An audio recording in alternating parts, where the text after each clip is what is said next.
It is 6:38 p.m. Dr. Perez, was this agenda properly posted? Yes, ma'am. The agenda was posted by 7 p.m. on January 29th, 2021. Thank you. In attendance at today's meeting, Jerry Zamora, Veronica Mendoza, Present. She's on. Petra Ramirez, Present. Iris Iglesias, Present. Juan Gonzalez, Present. Roy Vela, Present.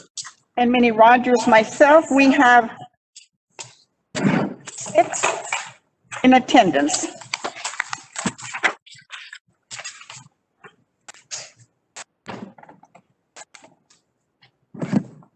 On March the 6th, 2020, Governor Greg Abbott granted a request by Attorney General Ken Paxton to temporarily suspend a limited number of open meeting laws to the extent necessary to allow telephonic or video conferencing meetings in response to the coronavirus, COVID-19. In accordance with those suspended rules, we certify the following. Notice of this meeting has been posted online for at least 72 hours. Although members of the board are not gathered in a central physical location, we do have a quorum in attendance at this meeting by video conferencing or telephone call. We are meeting by use of Cisco WebEx, a software application which allows two-way communications for members of the public. As we would in any in-person meeting, members of the public who have followed the instructions on the meeting notice for registering to speak during the public comment portion will be unmuted for 5 minutes to speak.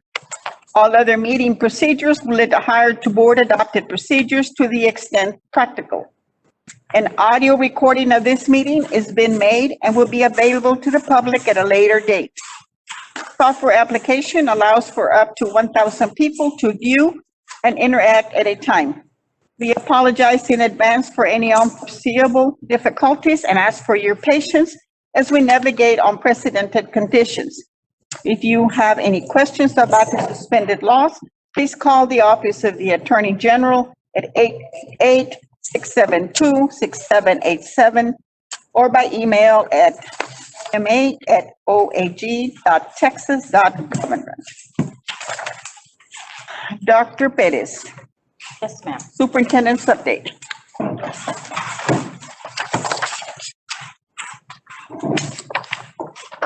We are very pleased to present the superintendent's update. And we have so many great things happening in the district. And today, we'd like to feature a child nutrition program led by Mrs. Woodruff, and which is in the Division of Finance and led by Ms. Romalda Ruiz. Our child nutrition program last Saturday saw an increase in meals of 7,826 and a total distribution of meals for 76,552. So we are very, very pleased to make sure that our children are being fed, and every single child enrolled in the district receives 7 breakfasts and 7 lunches. This way, as the children are working remotely from home, all they need to do is heat up the meals, and these meals come frozen. Most of the entrees are frozen, and they include for lunch their protein, their vegetables, their fruits, and also for breakfast, they have a variety of assorted breakfast, including cereal, muffins, and another item is that parents were very concerned because at one point we were providing the little pints of milk or chocolate, and it was very cumbersome for them to keep those items in their refrigerators. So our child nutrition program staff instead inquired, and the Texas Department of Agriculture allowed the district to purchase half gallons of skim milk or 1% milk. And so the children are able to have their fresh milk with their cereal. So we're very glad that our families are taking advantage of that. Also, we received another great information from our child nutrition program director. Woodrum informed us today that she was at a training with the service center, and they were told that since last year during the pandemic, from March to June, we were not able to serve our meals. Or also what happened was we had a lot less distribution because of that.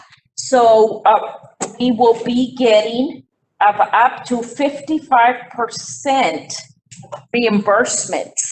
And they will be comparing the 2019 to the 2020 school year between those months. And hopefully we will receive that reimbursement by the end of June. And that comes in a very timely manner because we do have about 3 or 4 freezers that need to be replaced. And those walk-in freezers cost anywhere from $30,000 and up. So we're very glad that our children's physical needs are being met. Also, great news that we received this week, also dealing with combating hunger.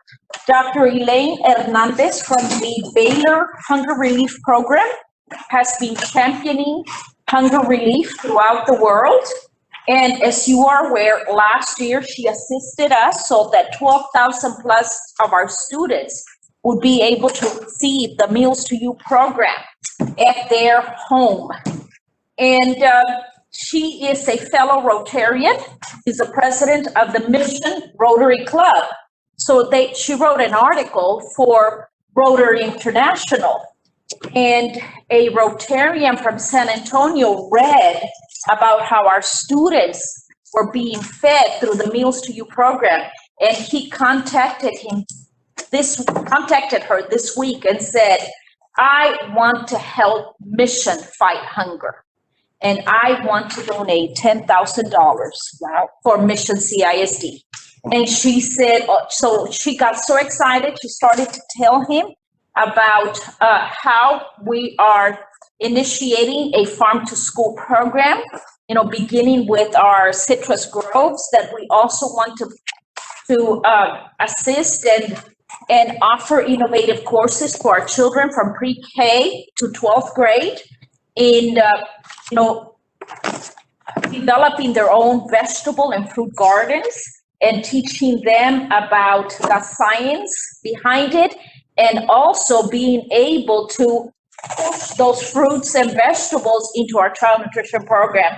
And he got very excited. So the Mission Rotary Club will be channeling those $10,000 to Mission CISD. So tonight we want to thank Dr. Elaine Hernandez and the San Antonio Rotarian that will be making that donation. Yay.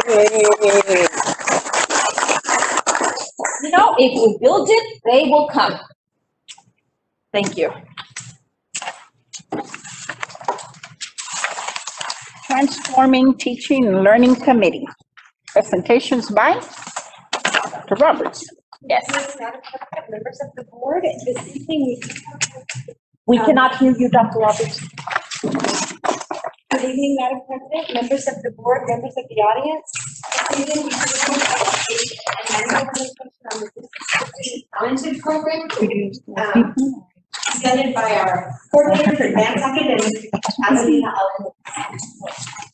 Virtual. Here we go. Already? Yes, you hear me? No. You want to share your screen? Yes, just a minute, yeah. Here. Well, share my screen, just a minute.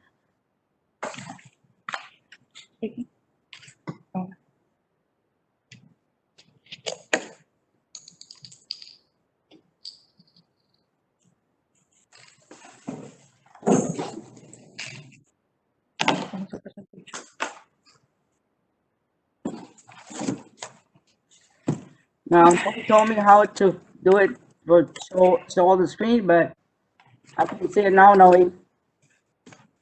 Your screen is showing your felonies. You can see your screen. Okay, thank you. Thank you. Good evening, members of the board, Dr. Pettis, Good evening. administration, and this evening I'm going to be giving you a presentation on the Gifted and Talented Program of Mission CISD. By definition, a gifted and talented student is a child or youth who performs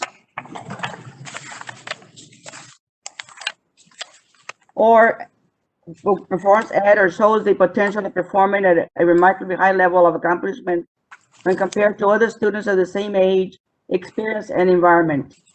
It also exhibits high performance capability in intellectual, creative, and artistic area.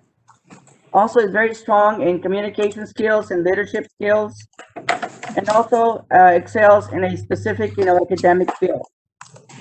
We have a lot of our students that are doing a tremendous job in the area of communication skills and leadership skills.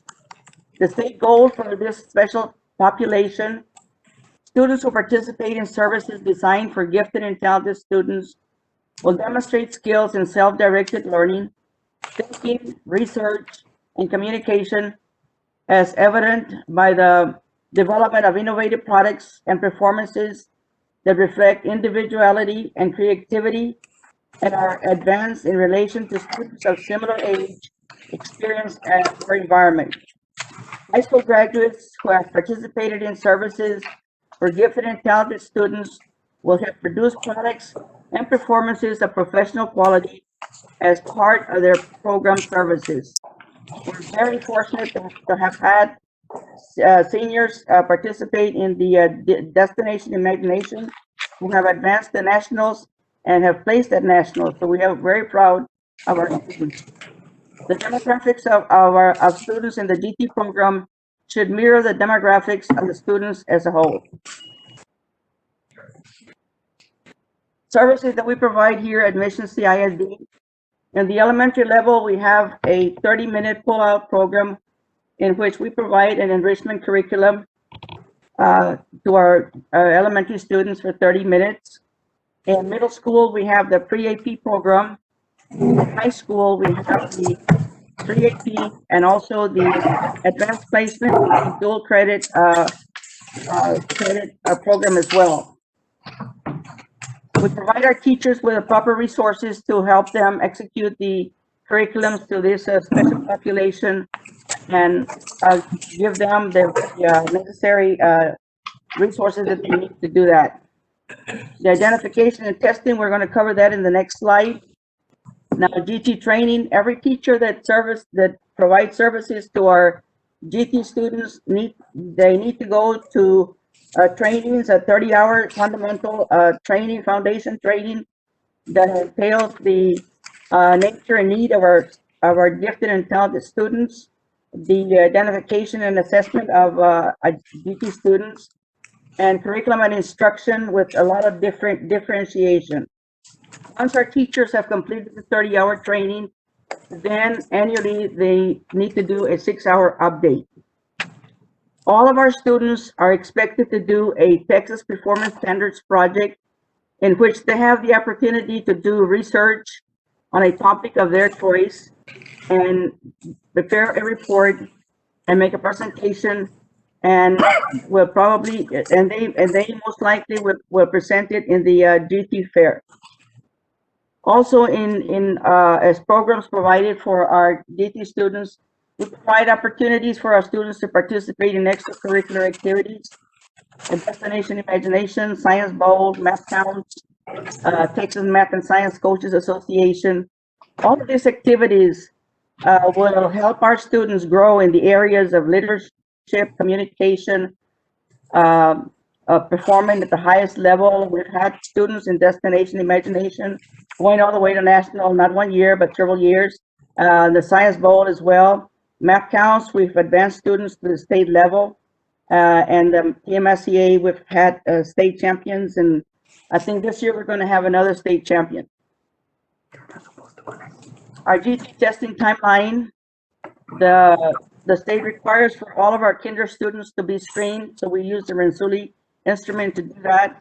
And the screening and nominations for the kinders took place on January the 4th to the 22nd. The assessments that we'll be using to assess our kinder students, our teachers, we have to make some changes because of the fact of COVID. Our testers cannot go into the classroom, so we're empowering the teachers to do our testing for us during their virtual setting with their students, and they begin on Friday and all of next week, they will do part of the Rensuli and the Torrance test of creativity. Once we identify the kinder students, we begin to service them on March 1st. For grades 1st to 12th grade, nominations for those students in those grade levels will be February the 10th to the 22nd. And assessments for these students will take place March through May. And services for these students begin the first day of school for the 21-22 school year.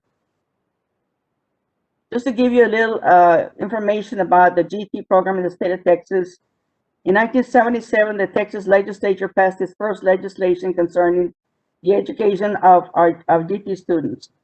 In 1979, state funding was made available for providing services to GT students, but it was optional for school districts. In 1987, the Texas legislature mandated that all school districts must identify and serve GT students at all grade levels. In 1990, the Texas State Plan was adopted. In 1999, the initial development and ongoing of the Texas Performance Standards Project began. In September of 2009, the 1990 Texas Plan was revised. In April of 2019, the 2009 plan was revised. And that's the plan that we're currently using right now, the state plan of revision of 2019.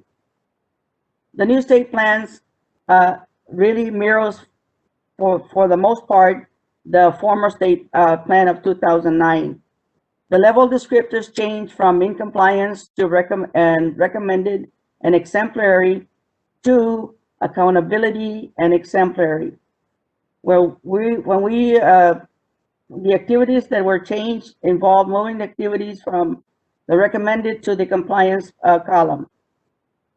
We noticed that when we were doing the comparison, Mr. Hill made a side-by-side document that shows these comparisons and these changes. And we noticed that a lot of the recommended activities we were already doing, simply because we had a very strong director, Dr. Sharon Roberts, who always has had high expectations from the first day that I met her, that she always strives to shoot for higher standards, not only to be in compliance, but also the recommended standards that the state providing at that point in time. So we went ahead and did them, and so we're now part of that accountability part. We want to move our program to the next level, and hopefully we can do that and implement some of the new things that came out. The new plan must be fully implemented in 22-23. They're giving us a transition period to move into the new plan. New, that's brand new to the state plan, are four important things. To develop and implement services to address the social and emotional needs of gifted and talented students and how they impact their student learning. Last year, we started to provide trainings to teachers in this area. We're going to continue, and we're going to try to bring in the counseling department as well to help out. The state also recommended to be in the exemplary portion of the state plan to have a GT education plan for identified students. That's going to be a little tough to do, but most likely opportunity for us to consider. Another one, since we have a lot of students that are identified GT and are also English language learners, we need to provide the proper training for teachers so they can fully implement the curriculum to meet the needs of these special, twice exceptional, high gifted students. We also have identified DT students that are special ed students. We have to do the same thing. We need to provide additional training to empower the teachers with the strategies and pedagogy needed to address this twice exceptional, highly gifted students. And another one, and this is my favorite, the one that's coming up here, the vertical teams. I love vertical teams. I think that vertical teams are very, very important. I would like to start at the elementary level, forming a vertical team, but it has to be done first at the campus level. We need to start at the campus level and then move it up to our district level. And that's basically what I have for you. As far as our department, I know Mr. Hill is the director of curriculum, but we're very fortunate to have Mr. Hill in our district because he has helped our department tremendously, especially moving our records into the digital format. And he continues to help us out. He's been helping us a lot. And our secretary, Edna Cardosa Perez. Do we have any questions? Thank you for that presentation, Ms. Alanis. Thank you. No, thank you. Thank you. Thank you. Before we go on, I'd like to announce that Mr. Jerry Zamora is in attendance now. Thank you. You may continue. The Transforming Teaching and Learning Committee also has to Zoom this evening. And here, The Transforming Teaching and Learning Committee needs to bring before the board this evening the approval of the 2021-2022 academic calendar. Just so you know, Ms. Kim Rissick is our Executive Director for Special Programs and School Improvement Initiatives. The DEIC was brought together to create 3 different calendars: Calendar A, Calendar B, and Calendar C.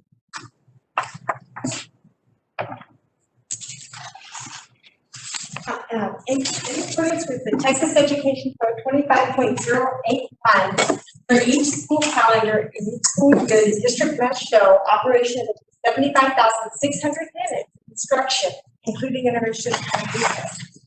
As a district of innovation, the district is permitted to begin school calendars for the 4th Monday of August. In addition to the student instructional minutes, each calendar must have a minimum of 187 contract days for the teachers in compliance with TEC 21.401. The calendars were released today, and all Mission CISD employees will have the opportunity to vote on Calendar A, Calendar B, or Calendar C. Voting opened at 1 p.m. this afternoon and will close Tuesday, February the 9th at 5 p.m.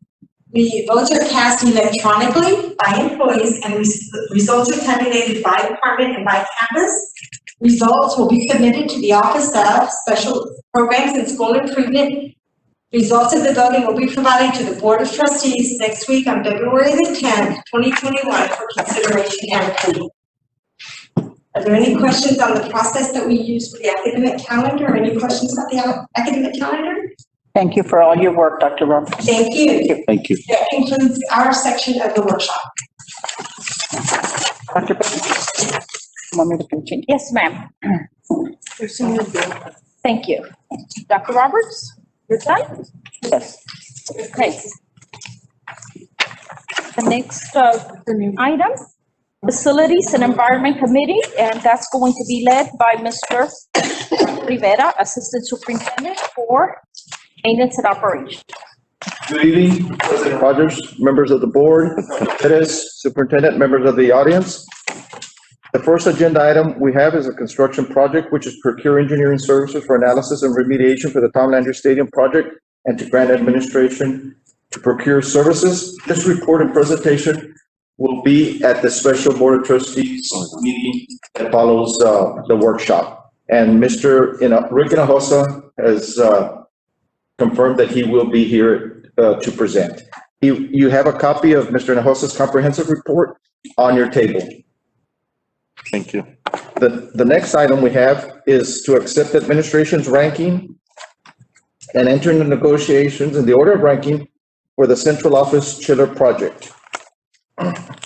Advertisements in the local newspapers were posted on October 21st, 2020 and October 28th, 2020. Proposals were publicly opened January 27, 2021, and pre-ranking of the proposals were conducted by Ms. Lorena Garcia, myself, Ms. Dora Garcia, Mr. Carlos Lerma, Ms. Romanda Ruiz, and Ms. Daisy Cuevas. This is for a second chiller for central office because the one that's there, one of them that's there is the original, and it always goes down every summer, so this is one of the projects that we had on the board. 3 proposals were submitted for this project and were ranked by the administration committee. The board must now consider the rankings and approve to enter negotiations with the top-ranked firms in the order selected. The rankings are Johnson Controls, 89 points, Central Air and Heating, 76.9, and Quantum Mechanical, 61.9. This recommendation will be presented at next week's regular Board of Trustees meeting. Next item we have is consideration and approval to accept administration's ranking and enter into negotiations into order ranking for the CNP Chiller project. Advertisements in the local newspapers were posted on October 21st, 2020 and October 28th, 2020. Proposals were publicly opened January 27th, 2021. Pre-ranking of the proposals were conducted by Ms. Lorena Garcia, myself, Ms. Dora Garcia, Mr. Carlos Lerma, Ms. Romanda Ruiz, and Ms. Daisy Cuevas. Excuse me. 4 proposals were submitted for this project and were ranked by the administration committee. The board must now consider the rankings and approve to enter into negotiations with the top-ranked firms in the order selected.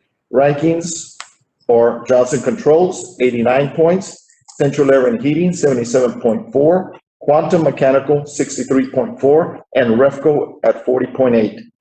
There is a correction on the funding source. This is not CNP funds. This is coming out of general funds.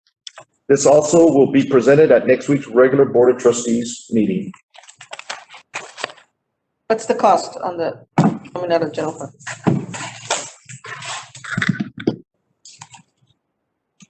Johnson Controls is $116,196.44. I apologize. At next week's executive summary, we will have the prices. If you look at the attachment, you have the rankings, and on number 1, you do have the pricing there. However, Johnson Controls was the lowest quote at $116,196.44, and the highest quote was $172,068 by Quantum Mechanical. I'll make that correction on next week's executive summary. Thank you. The next item is consideration and approval to accept administration's rankings and enter into negotiations in the order of ranking for the Special Education Titans 18 Plus Program Sidewalks and Canopy Project. Advertisements in the local newspapers were posted on December 19th, 2020 and December 26th, 2020. Proposals were publicly opened January 28th, 2021. Pre-ranking of the proposals were conducted by Ms. Lorena Garcia, myself, Ms. Dora Garcia, Mr. Carlos Lerma, Ms. Romanda Ruiz, and Ms. Daisy Cuevas. The two proposals were submitted for this project and were ranked by the administration committee. The board must now consider the rankings and approve to enter into negotiations with the top-ranked firms in the order selected. The 2 companies were G&G Contractors at 97 points and Peacock Contractors at 86.5. The base proposals, the lowest one was 149,100. This is the Titans program, that home that maintenance renovated, that's at the Mission High School, next to the girls softball field. These are for a canopy from Building R onto Cummins Street, and then they'll be across the street. And at the Titans building, it's sidewalks on the north side in front to the parking lot, and on the west and east side to go to the portables behind. It's for the sidewalks in that one canopy. There is an alternate proposal to include additional canopies on the sidewalks that we're installing. The base proposal only had the canopy from Building R to Cummins. So the alternate proposal is listed there also for your consideration, and the total cost. This recommendation. Rivera, Monday. I'm sorry to interrupt. Do we have pictures of these sidewalks and these canopies? We have them on the blueprint, and I don't have those, but I'll include those on the executive summary for next week's and they'll be posted by this Friday. I'll send it to them tomorrow. Thank you, Mr. Rivera. Thank you. The next agenda item is a warehouse fixed asset textbooks and records. It's approval to dispose of surplus printed instructional materials. In accordance with board policy CMB legal, the board may dispose of printed instructional material before the date of the instructional material is discontinued for use in the public schools by the State Board of Education if the board determines that the instructional material is not needed by the district and the board does not reasonably expect that the instructional material will be needed.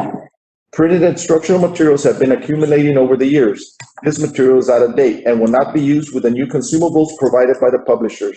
The new consumables are included as per adoption agreements with vendors. Administration will recommend approval to dispose of surplus printed instructional materials. If there are no questions, the next agenda item is for Mr. Joel Garcia, Executive Director for Technology and Information Systems. Thank you, Mr. Rivera. Thank you.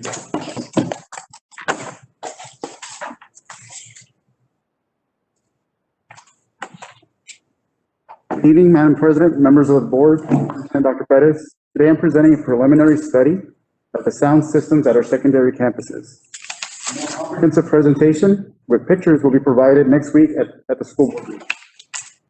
So in front of you, you may have an Excel sheet that lists the campuses and the different systems. I'm going to just go through these. I think it's right, Rogers. By your phone? Thank you. Ms. Mendoza, I'll go ahead and I'll forward that to you. I believe we hadn't emailed you that. And I'll send it to you right after we finish presenting. So I'm going to just go through the list fairly quickly. However, if there is a question, please stop me. So at the Landry Stadium, we are installing a brand new scoreboard and brand new sound system. That's in progress. The new house gym, and again, much thanks to Jesse and Mr. Castaneda's team for helping us get some of this data. The new house gym, the scoreboard is operational and so is the sound system. In the practice gym at Mission High School, the scoreboard is operational and they do not have a sound system. At the baseball stadium, scoreboard is operational and they do have a sound system, it is operational. At the softball facility, the scoreboard is operational. They do have a sound system. It is working, and I believe there may be some parts that may be needed for the sound system, but it is functioning. At Veterans Memorial at the stadium, the scoreboard is, they do have a scoreboard. It is functional. The sound system at the stadium is also functional. Again, the scoreboard may need a few parts, but it is functional. At the main gym, we're happy to say that we actually today, Telepro completed the installation of the new sound system at Veterans Memorial High School. So we'll be training the staff tomorrow on that system, and we'll go, Mr. Peña and I will be visiting the campus to make sure everything is working as expected. In the practice gym, they do have a scoreboard. It is functioning. They do not have a sound system. In the baseball area, they do have a scoreboard. It is functioning. It may need a few parts, but it is functioning. And they do have a sound system, and it is working. It is operational. At Mission Collegiate, they do not have in the cafeteria session, they do not have a scoreboard. And they do have a sound system. It is functioning. At Mission Junior High, at the stadium, they do have a scoreboard. It is functioning, but it does require some maintenance. They do not have a sound system. And what you'll notice is that the junior highs, they don't have sound systems at their locations. But, they use a portable system, just the context. Horrible. Sorry? Horrible. Oh, it is? We can follow up on that. And again, we're doing that comprehensive analysis. We'll provide a more detailed presentation next week. At KY, they do have a scoreboard, and the scoreboard is operational. The gym does have a scoreboard. They have two scoreboards. It is operational. At Alton Memorial, they do have a scoreboard. It is operational, but it may require some parts. And the gym, they do have a scoreboard. It is operational. And at Rafael Cantu, they do have a scoreboard. As a matter of fact, I believe it's not operational, but it's because we have a brand new scoreboard and we're going to work on getting that installed. And at the gym, they do have a scoreboard and it is operational. Does anyone have any questions? It's nice. Oh, thank When you say operational, yes, they're working, but are they really working clearly where people can really hear? Yes, and so Mr. Jesse actually went out the last 2 days and did a very thorough analysis. We're going to provide that report at next week's meeting. We're also going to provide pictures. I know we've been taking photos of the different scoreboards and sound systems. We'll be providing that as well. We'll be providing the year that it was purchased. And if there are some parts that are required, we'll be providing some of that information as well. I think Mr. Jesse was very thorough with that analysis. Thank you. Other questions? I'm sorry. Yes, I have a quick question, and I may have missed it. At the Mission Junior High, it says partial? With an asterisk? I'm sorry, you may have explained it and I missed it. Sure, so, and let me, give me a second. Mission Junior High. Scoreboard. Yeah, so what I'm seeing in my notes is that it does require some maintenance. Those were some of the notes that we had, that it requires maintenance often. And so it's something that we're looking at. That's why we put partial. Thank you.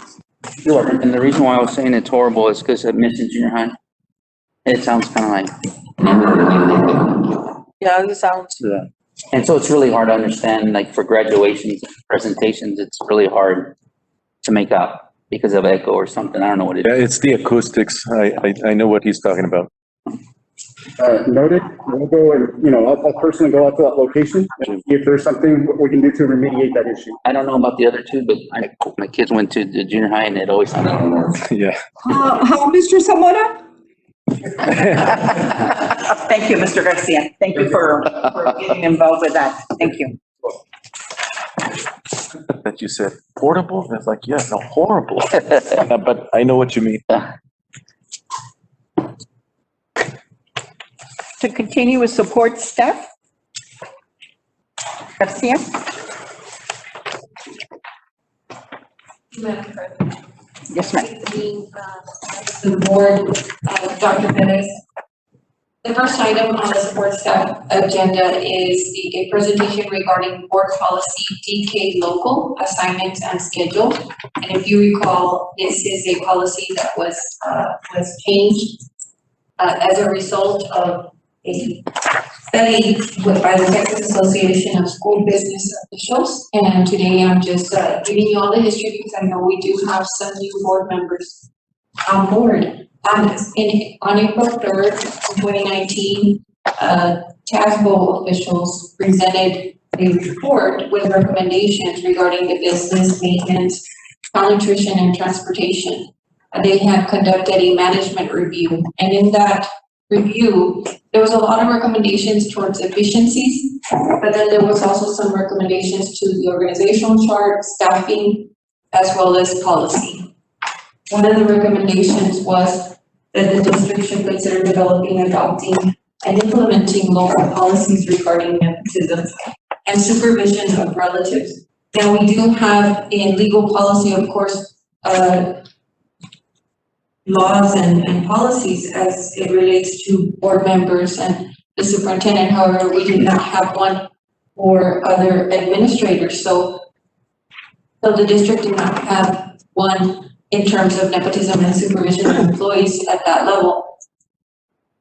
The rationale for making this recommendation, bringing that forward after the TASBO recommendation was, we had noticed that there was some issues with morale because in some cases you would have, let's say, a sister supervising another sister, or a brother supervising a brother, or a mother, their direct report was their daughter.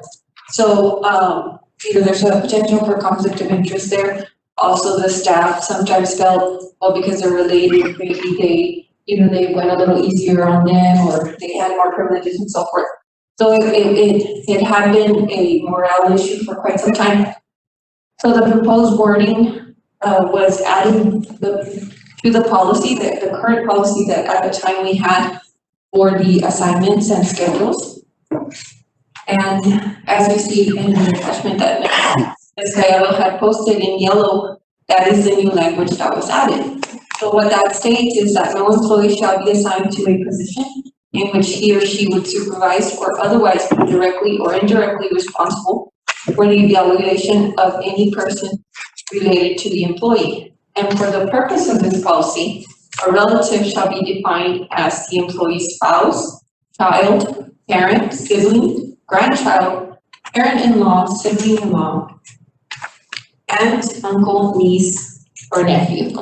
So what we did is we took an inventory of district employees and if there was any relationships that fell under that category. And we worked with all those employees, providing a suitable reassignment arrangement where that supervisory conflict of interest would no longer exist. And for the most part, we did not have any issues. Nobody lost any money or anything like that. The one area where we did run into some questions was mainly in the coaching staff, because as you know, it's very common for entire families to be very strong in sports. So, but we were able to work those out by sitting down with the coaches and finding, because we have many levels even within the coaching staff. Like for example, I'll give you an recent example with Mission High School.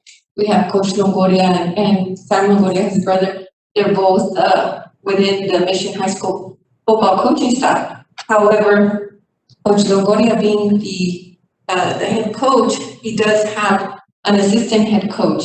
And so the assistant head coach would supervise the football coaches, and there would not be a conflict of interest there because there's somebody in between. So that those are the ways that we've also been able to address that in the athletic area as well. We did not get a copy, Ms. Garcia. Would you just make sure we have one by next week? It's page 36. 36 on the, But if you're on your computer, Absolutely, I'll send you. in your computer, Here. yeah, it's 36. 36. Like, I can also. If it's here, then I'll. Garcia, It's not. this affected those that were already in place and had to be moved and shuffled. All head coaches, were able to work with this. Sometimes I think in the coaching, they're wanting someone there that knows the sport and can do what they need to do, because ultimately the head coach is responsible. Instead of just placing someone there, so to speak, instead of someone who is really, that does know what, they're doing and the teaching part as far as the coaching part. Not necessarily saying because they're related, and you see it everywhere, they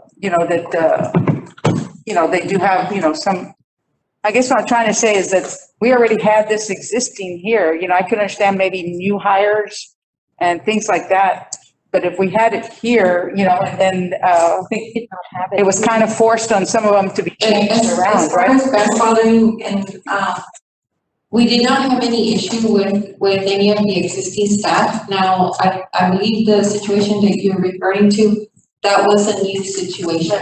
So the policy, so even if we had grandfathered anybody else before that, which we did not get any complaints regarding those changes, that would not have applied in that situation. We could not have grandfathered because the policy was already in place when that request came to us.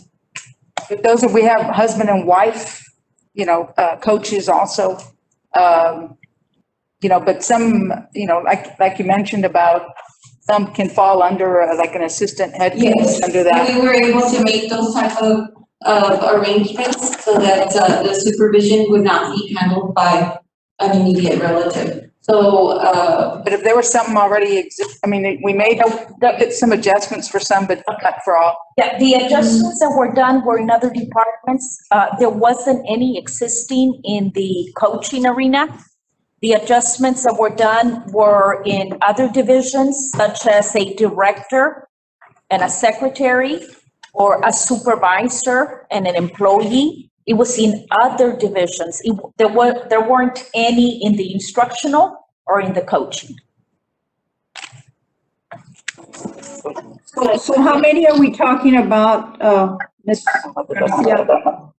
No. As far as, I mean, way the around. most recent one that has come up where we have had to look into has been the Mission High School. And before that, it was a year ago, where we had, 2 spouses, at one high school. And then we had a new coach requesting to bring on multiple family members as part of that brand new team.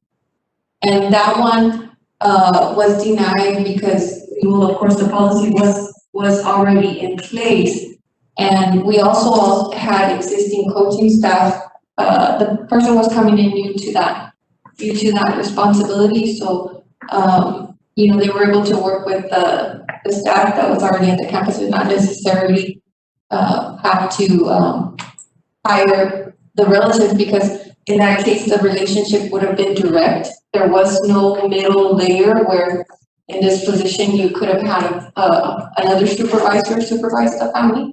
Like I said, that one was a little bit different than in other situations because it was numerous family members that was the request, and we could not grant that. But by then, when that request came to us, that policy was already in place.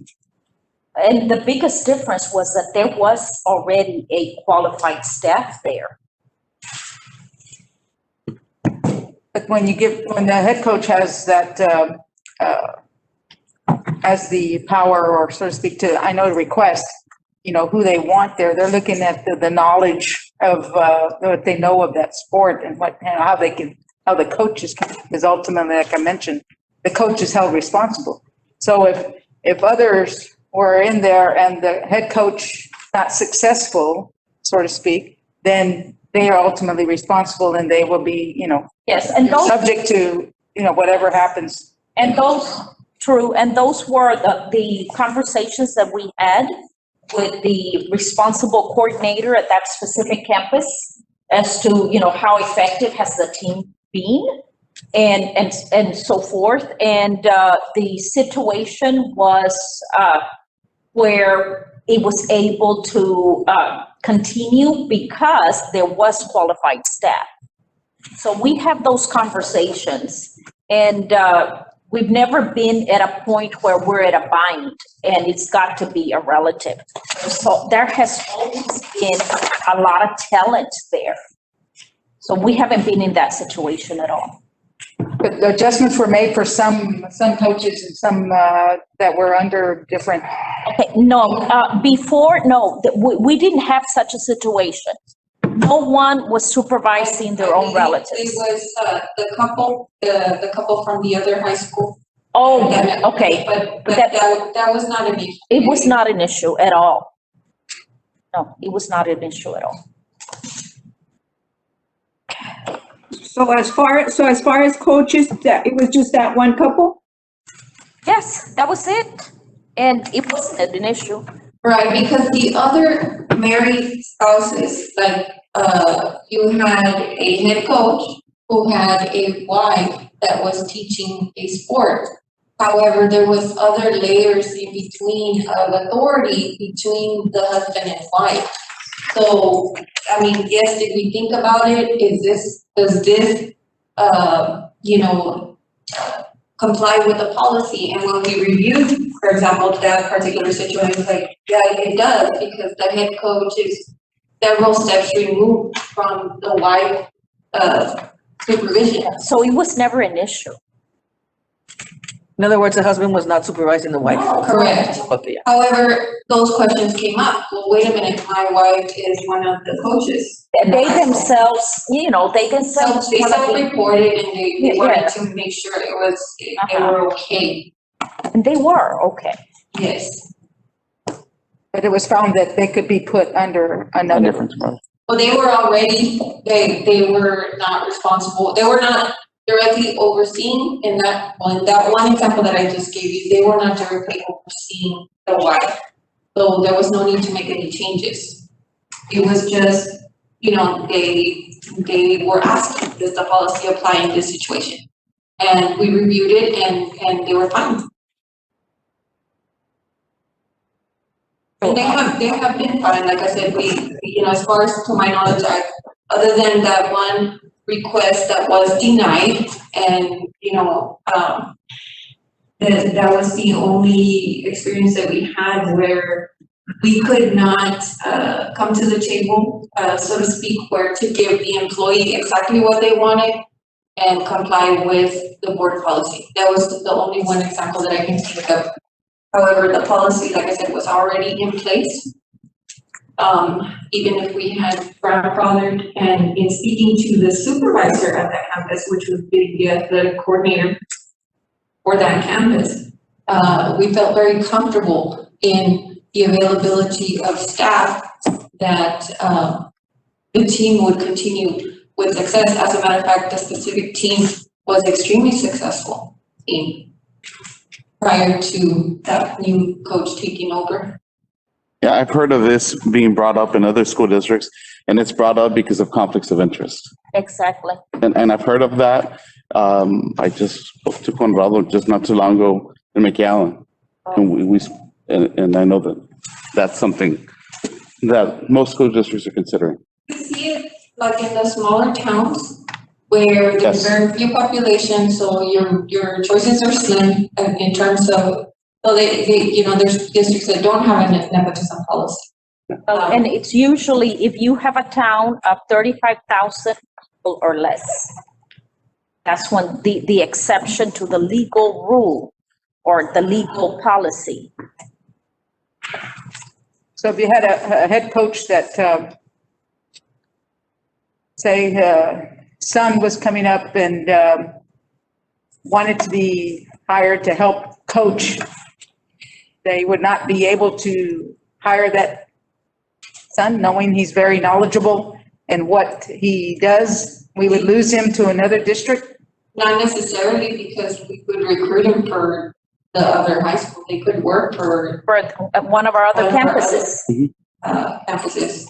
Or it just depends on the position that they would hold. Like, for example, in this case, they would fall under the assistant coach. They could, you could not, we could not do is we could not have the head coach and the assistant head coach be related. But the son or the daughter could coach other sports, and we would be in compliance. Or, we could, like, let's say Landry Gilpin were to come back, he would be one, of course. That would be the point. I didn't want to mention any names. So there would be, it would depend on the type of position that he would take on. As far as one of the football coordinators, that would be acceptable, like what is happening Mission High right now. However, he could not take on, let's say, if Coach Gilpin was to bear the position of assistant head coach. That's where that would be the only position he could come in and say, yeah, because I mean, you would hate to tell him, no, you can't come in, and then you lose him to another district. Yeah. When we need his knowledge and everything to help, help our own group here. Exactly. Yet the same thing applies for every other department. Like, for example, Ms. Romalda Ruiz, she would not be able to hire her own relative to come and be one of her directors, as Silvia Cruz or a finance director. The same thing with Dr. Roberts. Even though they are top notch and she would say, I guarantee that our scores are going to be up there, and has a proven record, they wouldn't be able to do it either. Okay, so I'm trying to get it because I've gotten questioned in this. Yes, absolutely. But yet it's not good for others, or others are not done. Oh, it's all across the board. I'm not aware of this. Where it is allowed, but if somebody has a question in relation to their own position, if they can reach out, we can definitely look into it. Yes, because we may not be aware. We have to, people need to bring it up and just be upfront and say, it's happening here, so that it can be corrected, because once you open the Pandora box and you start doing that, you're gonna have not only to do it for the coaches, you're gonna have to do it for secretaries, you have to do it from the top to the bottom, all the way to the janitorial, because, and you know, then you're going to be saying, well, please supervise me, blah, blah, blah, and then we're back to square one. So we- Well, and that's why in the job application, it asks, who are you related to? You know, the board, superintendent, or who else are you related to? And they're supposed to, you know, put in there, but then again, look at the level of consanguinity. It's up to the niece and nephew, but also niece and nephew in-law or uncle-in-law and so forth. So it's up to that level. If they're cousins, then that can happen. And sometimes people get confused. They think that if they're cousins or second cousins, you know, so sometimes there's a confusion as to what level it's considered nepotism. Any other questions? I do. On where it says no employee shall be assigned to a position in which he or she would be supervised or otherwise be directly or indirectly. What does indirectly mean? Well, That needs to be defined. And in speaking to legal counsel, as long as they're not the supervisor, then they're not evaluating employee, and we're in compliance with the policy. okay, I can give you an example of indirectly. One of the things that, for example, the assistant principals at the campuses, like at a given year, we may have, let's say, assistant principal A is in charge of the math department. The following year, they may be in charge of the ELA department. So in reality, that campus principal cannot hire, you know, the sisters or nephews of their assistant principals because they rotate them. So that would be indirectly. You know, today, they're not responsible, but it's not a set thing that, you know, they may change them depending on the strengths of those assistant principals. I guess my point is we have to define indirectly. That's what, that's I mean, but an example of. I get the example, but it's not Exactly. So that's one writing. of the things that maybe could be made more clear. Correct. Talk to legal counsel. Yes. Thank you. And that was an example because Sure. it was brought to my attention that a certain campus wanted to hire a sibling of one of the assistant principals. And so I said, I think that fits the indirectly definition, and I contacted legal counsel because assistant principals don't always keep the same responsibilities year through year. But you're right about making. And I understand that. I'm just saying we need to define it so that we know clearly what we're talking about when it comes to indirectly. I have, Dr. Pettis, on Yes, that one. You're saying that, okay, they cannot be hired because the assistant principal will be rotating next year. Yes. So in that particular case, wouldn't you just assign another person to do the evaluation? Because I'm not gonna hire an ELA teacher because, we just don't know if she's going to be directed by next. And the thing is, that's why if they were already there, then it works fine because they were already there. And they weren't being supervised, or you won't supervise them. Okay. But coming in, and it's what Tesco said. Yeah. You know, you have a morale problem because of all the relatives you have in schools and in different departments. So the teaching staff, we didn't touch. We just said, make sure that they're supervised. They were the only ones that were practically grandfathered, if we still have some, okay? Because that's where you were able to make that adjustment. And they had contracts and everything like that. I see it now. Okay? Yeah, because it's the particular when they're going into science and she's already there, you can't hire her, but then if she was already there, it's okay, Exactly. or she can go around into another group, yes. And so in this particular case that happened this past summer, we did have openings at other campuses. And we said, you know, there's opportunities. And for that particular field, there was a shortage of teaching staff for that field. So the individual was able to come on board, but at another campus. I just think that, having like an excellent teacher and then not being able to get her or get him on board because of because they're related, but all their evaluations were perfect, everything's been done, they have that, their whole history. And they said, well, we're gonna have to change this somewhere else or whatever because of this situation or. But we But don't that's have not the situation, I understand that, it's just for oncoming. it's for incoming. It's very understandable, because if I'm the supervisor and I got my brother or sister or relative, it'll be hard to hold them accountable. And you see, my first year here, and then even up to last year, at least 2 years, every time we had situations with employees not getting along and so forth, it always went back because there was relatives being supervised by someone, and so there was a lot of situations. And after that, they went away. They really went away.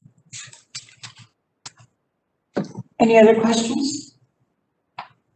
Okay, proceed. Okay, next item is also part of one of the studies, the Texas Association of School Boards extra duty stipend review process. And again, this is being covered because some of the board members were not here when this study happened.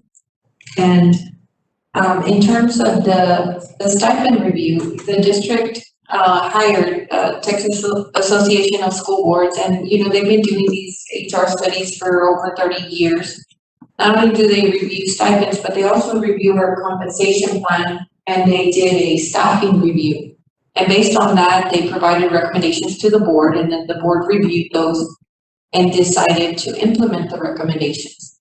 Now, in relation to the stipends, that report came in a little bit late, right at the end of the budget planning year. So, in 18, they reviewed the 18-19 data, and the report came in around May, which in June we had to approve our budget. So we did not implement the recommendations until the following year.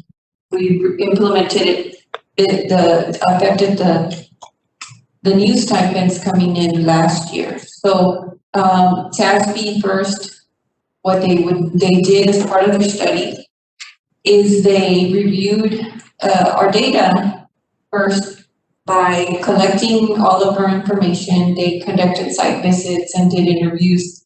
They looked at their benchmark data because they collect data on salaries and stipends all across the state, not just in school districts, but also the industry, because some jobs are not specific just to districts.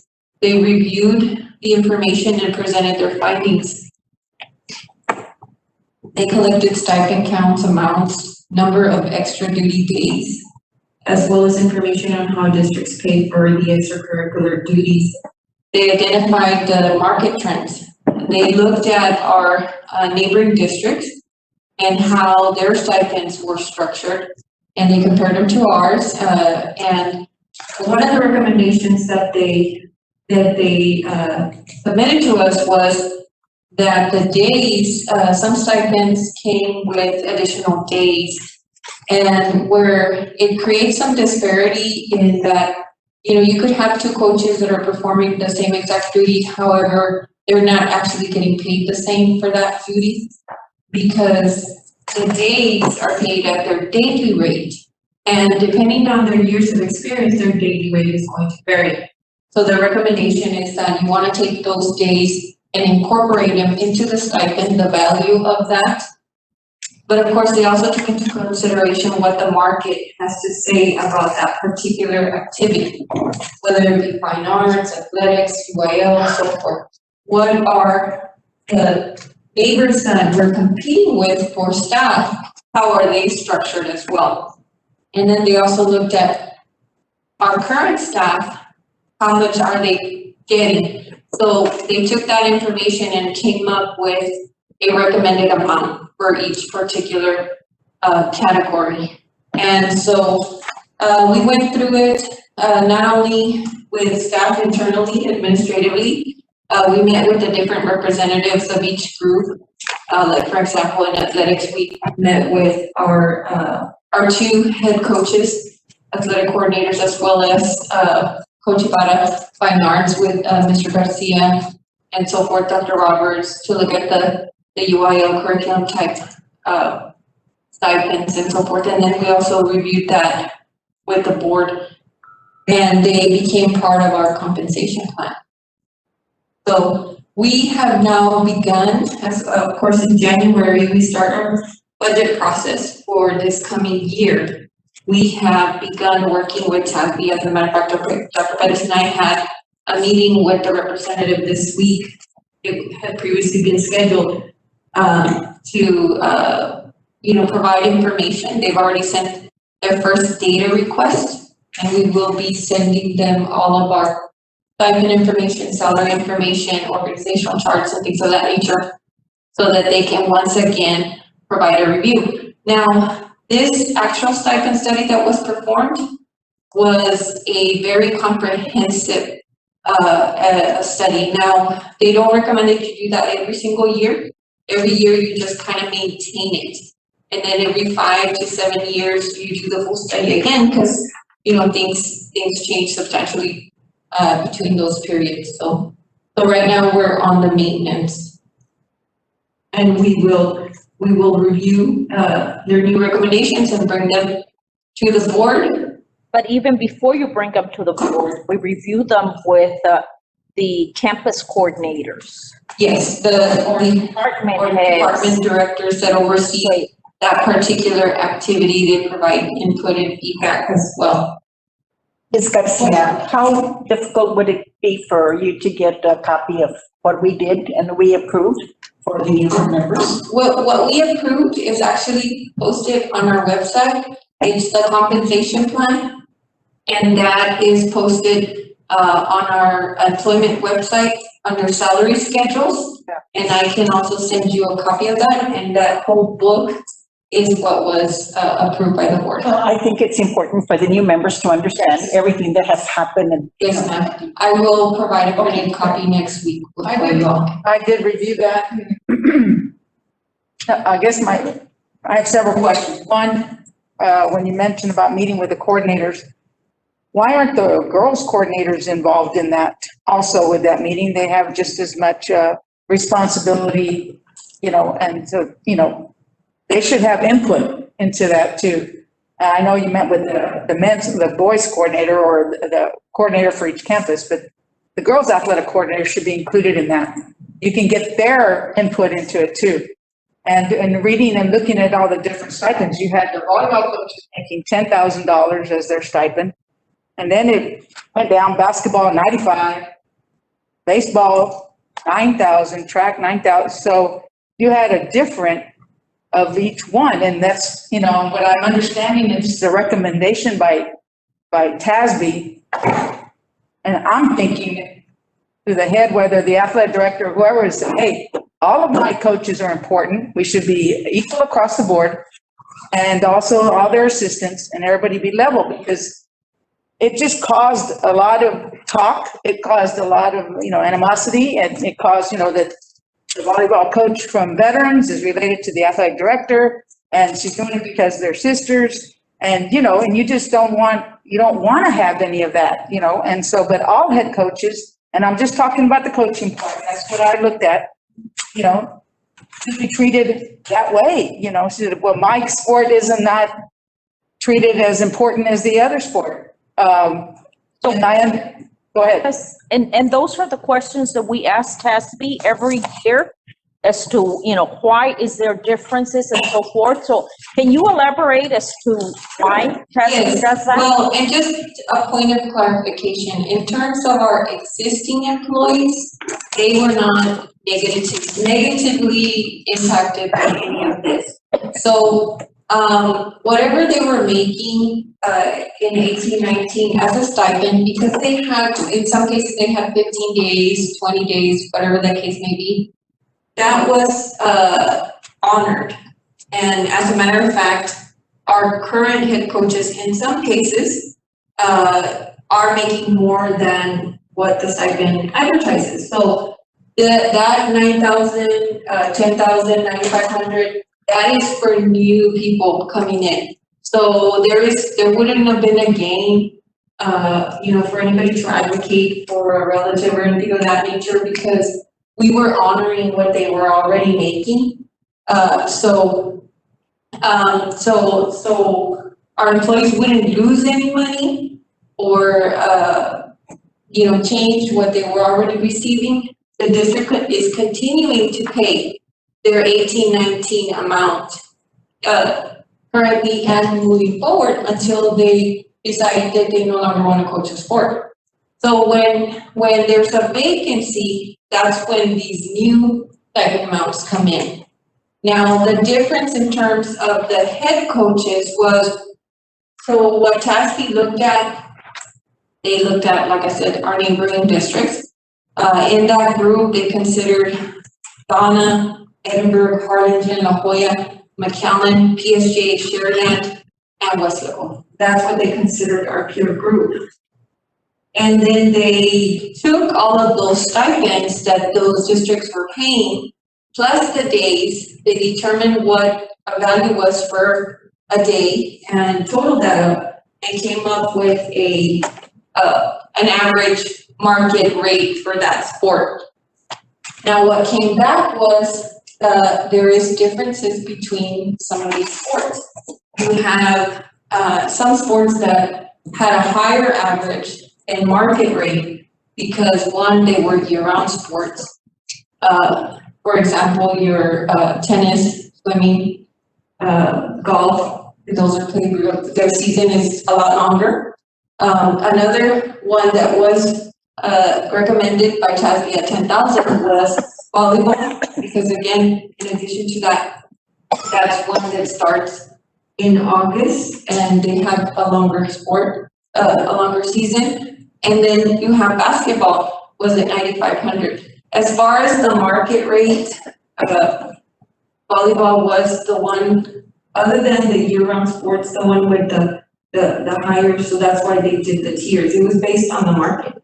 Because you have, among the districts that I named, you have at least 2 districts that were valuing that stipend higher than others. Either they were giving them extra days or they were giving them additional money. So their average market rate was higher.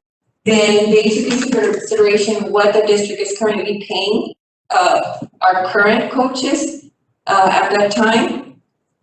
And that amount was even higher than what the market rate was.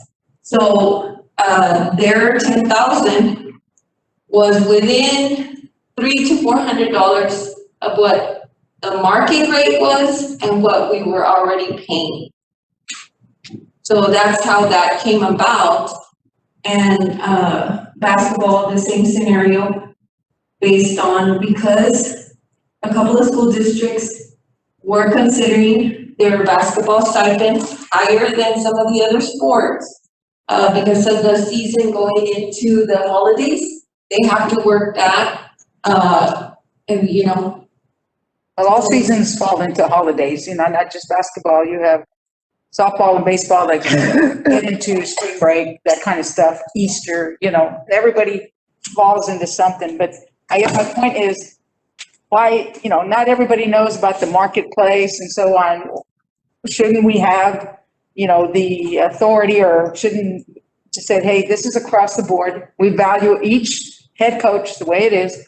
And so another example would be, for instance, let's say volleyball, we went to a new hire, say somebody right out of college. So they would be making 10,000, and then we have an experienced coach that's, that's doing track or softball, that has 20 plus years, and yet they're making 9,000, whereas wouldn't it just be said, all head coaches, this is across the board, everybody makes the same, assistant coaches, you're making this? Well, the athletic stipends don't go based on years of experience. It's an additional duty. The years of experience are or, part of their base salary. That's where that impacts that. So, yes, if a new coach would come into the sport, well, then they would get whatever the published rate is at that Now, time. but another thing I'm going to tell you is that the experienced coaches that had been given additional days, they kept those days at their daily rate. So that's why they're not making what the chart shows there.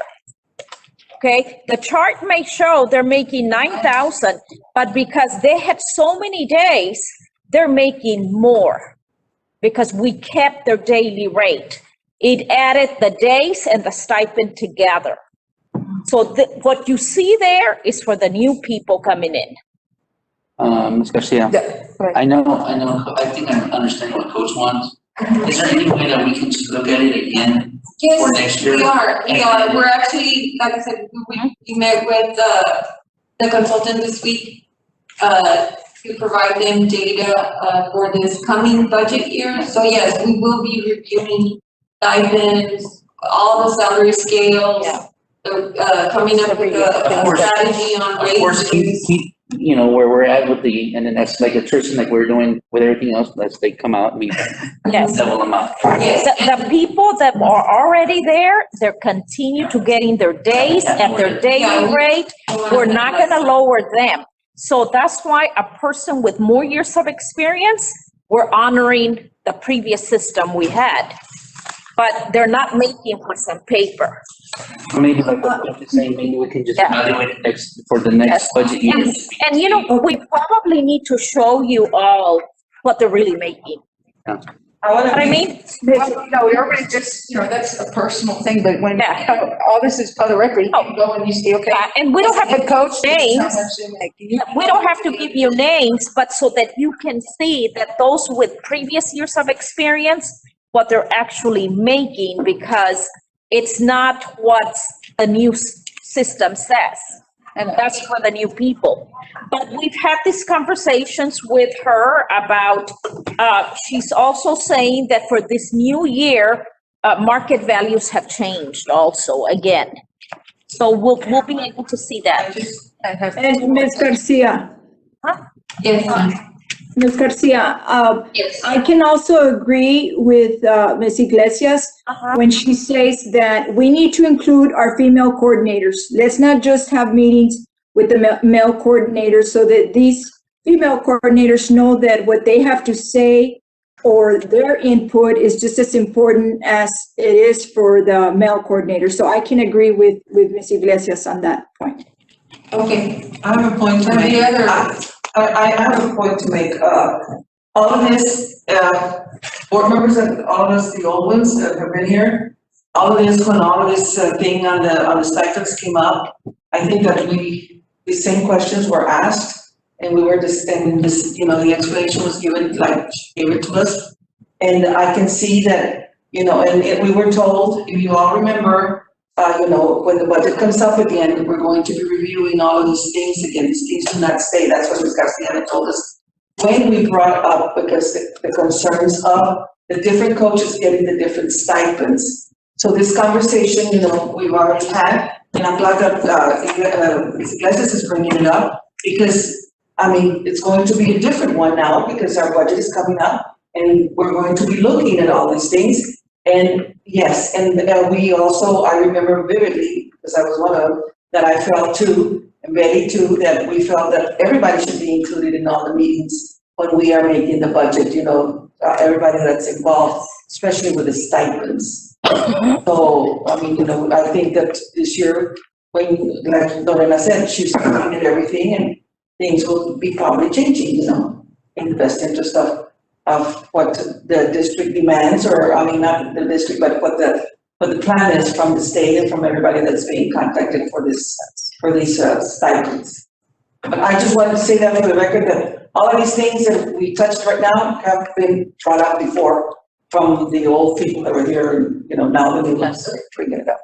Sounds old. And we'll be looking at all aspects to make, the best decisions possible with reasonable, situations and considering all aspects. The other thing I did see was, the girls' athletic coordinator, her stipend at 7,500 has been the same since 2009 and has not been adjusted as have gone up. The football coordinators, all of theirs have gone up.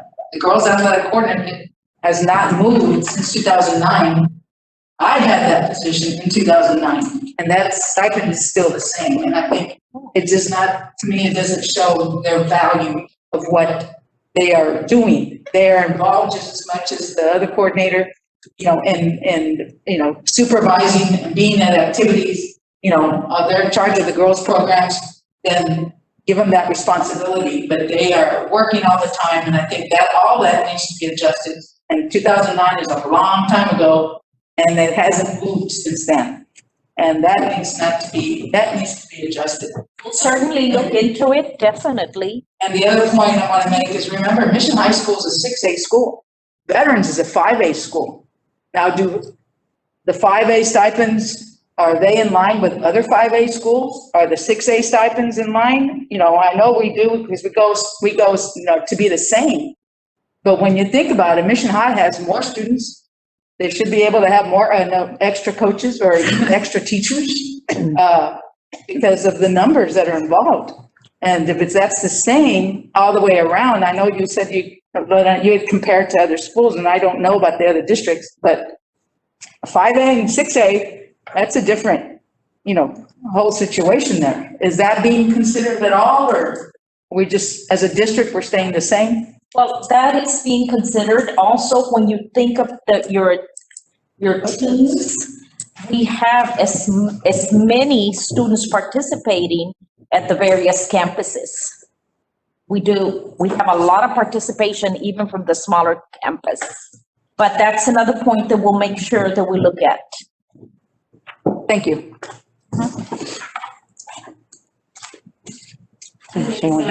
Coaches on one. Recommendations and approval of the selection board. We have several vacancies that we're hoping to fill. Mission High School Assistant Principal, Coordinator for Child Nutrition Program, recommendation and approval for a new employment position. And as you recall, Dr. Perez has been talking about the property on Conway with the grows and implementing a new instructional program under CTE. One of the considerations surrounding that, not just for that program, but other CTE programs, is expanding, especially with the college career and military readiness components required for students and accountability. At one time, CTE consisted of a limited number of vocational programs. However, now it has evolved, and we have 27 programs available with 14 clusters. Mission CISD does offer 29 articulated and over 22 dual enrollment courses, as well as numerous certifications. The program also provides opportunities for our students in highly skilled areas through T-STEM Academy and CTE Academy at Mission High School. Students are provided numerous of opportunities to participate in CTE organizations, which of course help them build their leadership skills, preparing them for their future success in the workplace and in advanced college university. About 96% of our 9th through 12th grade students take courses in CTE. In addition, CTE is not offered to students in 7th and 8th grade.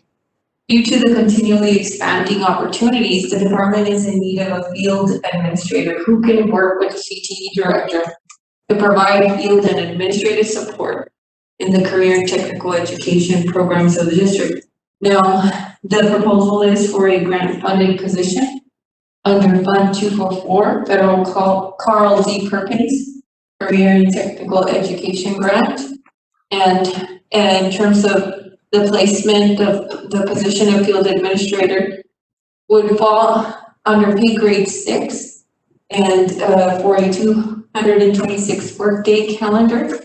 And starting the minimum, of course, depending on years of experience, but the starting would be at $347.58 per day.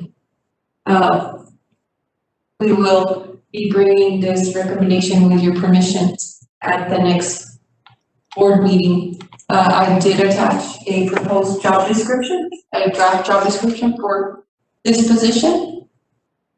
And it specifies the qualifications, experience, and special knowledge, skills, as well as the responsibilities for this position. I think Mission CISD is the only school in the whole valley that has not had a second person to work with our CAPE programs. Well, because. It's always been Yes. the. And this one is a very different position because it's not a teaching position. Right. It's someone that's going to have hands-on to visit like the egg farm. You know, go visit the egg farm, make sure that the animals are well taken care of, that the facility, the infrastructure, and if it's not suitable or it needs repairs, to make sure that that happens. So this person is going to be traveling throughout the school district to check every single facility, whether it's automotive, whether it's at the citrus farm, and so forth. And then being that liaison between Mr. Peña, the director, and the staff. So it's about making sure that the safety is there for all involved, that whatever, you know, mechanical things with welding, with whatever it is, that everything is safe, and that the maintenance, it's that maintenance that needs to be ongoing so that we can make sure that we have state-of-the-art materials everywhere and tools for our students. So nobody have been doing that? No. Mr. Peña, and whatever The fact of the matter, ma'am, we try our very best, but in reality, it's a huge job. And, you know, the teachers will, when they see something, you know, they will report it and try to get a work order, but their primary responsibility is teaching the class and making sure that those resources are there when they need them. And then Mr. Peña has a lot of data that he needs to be submitting to the state for the various allocations with CTE funding, with the Perkins grant, and so forth. You know, the ordering of all the materials we have hundreds of CTE classes. Now, most of our electives are CTE courses, and our pathways are all CTE. From early college, high school to STEM. They're all CTE. I'm glad we're gonna get. Huh? I'm glad we're opening up something so that we can. Well, get up there. Well, because, I mean, the world has changed. Now, robotics, the engineering courses, they're all under CTE. And before, they were part of regular ed and under the science department. Now, everything's being channeled for career readiness.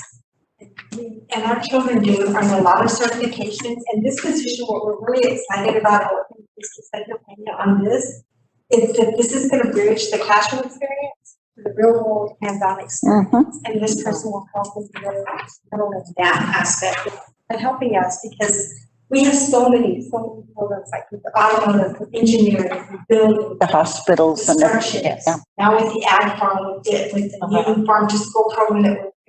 It's just a critical position, and so, and speaking with him, he was just like, he's been asking for a position. Exactly.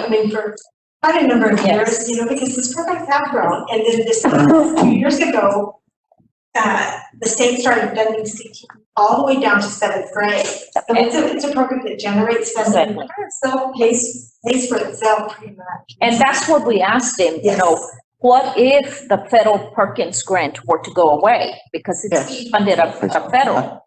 And he says, well, the more CTE courses we continue to offer, the more funding there will be.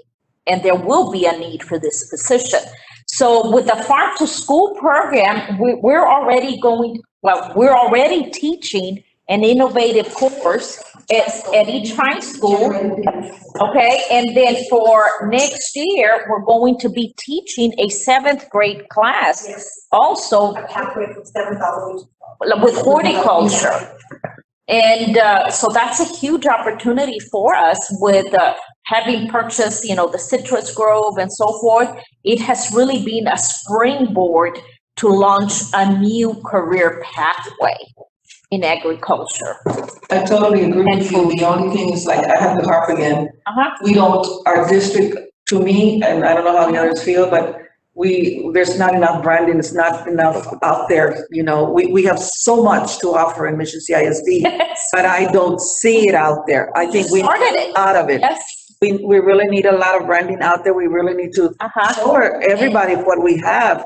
And you're right, and as a matter of fact, Hard. that is the reason why we just hired a few individuals in our PR department, and we hired a videographer, and well, go ahead and tell us, Mr. Burley, and what you're planning to do to market our district. And it's kind of funny that this kind of came up because I was gonna kind of steal some of my policy time to thank the support that we've gotten from Ms. Garcia, the superintendent, and creating the additional positions that we've had. We're just now onboarding them. The new graphics person will start officially Friday, and it always takes a little while to get them geared up, and we're kind of in the process. The videographer, we've already started to see some results out of him. The new journalist began this week, and starting to see some stuff from her today. But they've been kind of putting together their needs lists and wish lists so we can start equipping them appropriately, at least to get off the ground, and we'll build the program. And then the graphics person will be starting on Friday, and basically we're going to be coming together as a team and really trying to figure out everyone's strengths and weaknesses so that we can work best together as a group to try and tell the stories of this district. Not just promoting the programs, which is an important part of marketing and branding stuff, but telling the stories that matter to our public about how what we're doing is impacting the lives of students, impacting the lives in our community, impacting our teachers and things. That is an important aspect of what we should be doing from my department that we've just not been able to fully do. And now, after almost 23 years of being in this position, to be on the cusp of being able to really do a lot of those meat and potato things is exciting. And the group coming on board is very excited as well about trying to build something really cool from the ground up in this respect. So I'm looking forward to what the next few months are really going to be looking like. Excited time to build. I don't want to leave without Very excited. seeing it. When I leave here, I want to see it. I'm looking forward to see it.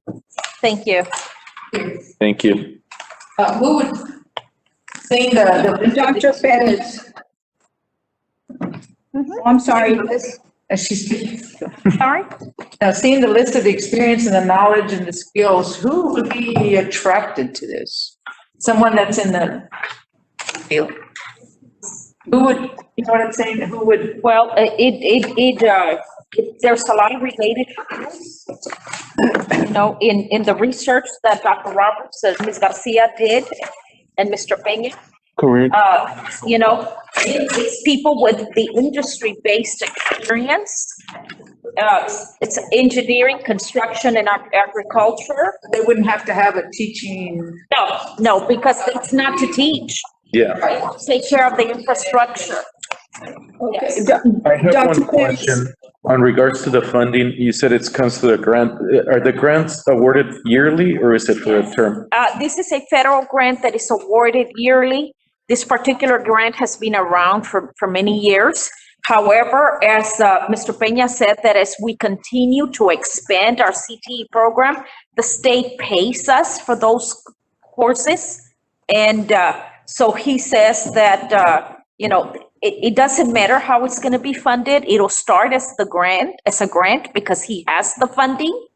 But if in the future he needs to switch funding, as he believes that once we have this in place, then the program, the resources will be much richer, that we'll be able to offer more courses. Thank you. And continue to expand the programs. I was telling King, I'm sorry, baby. Go ahead.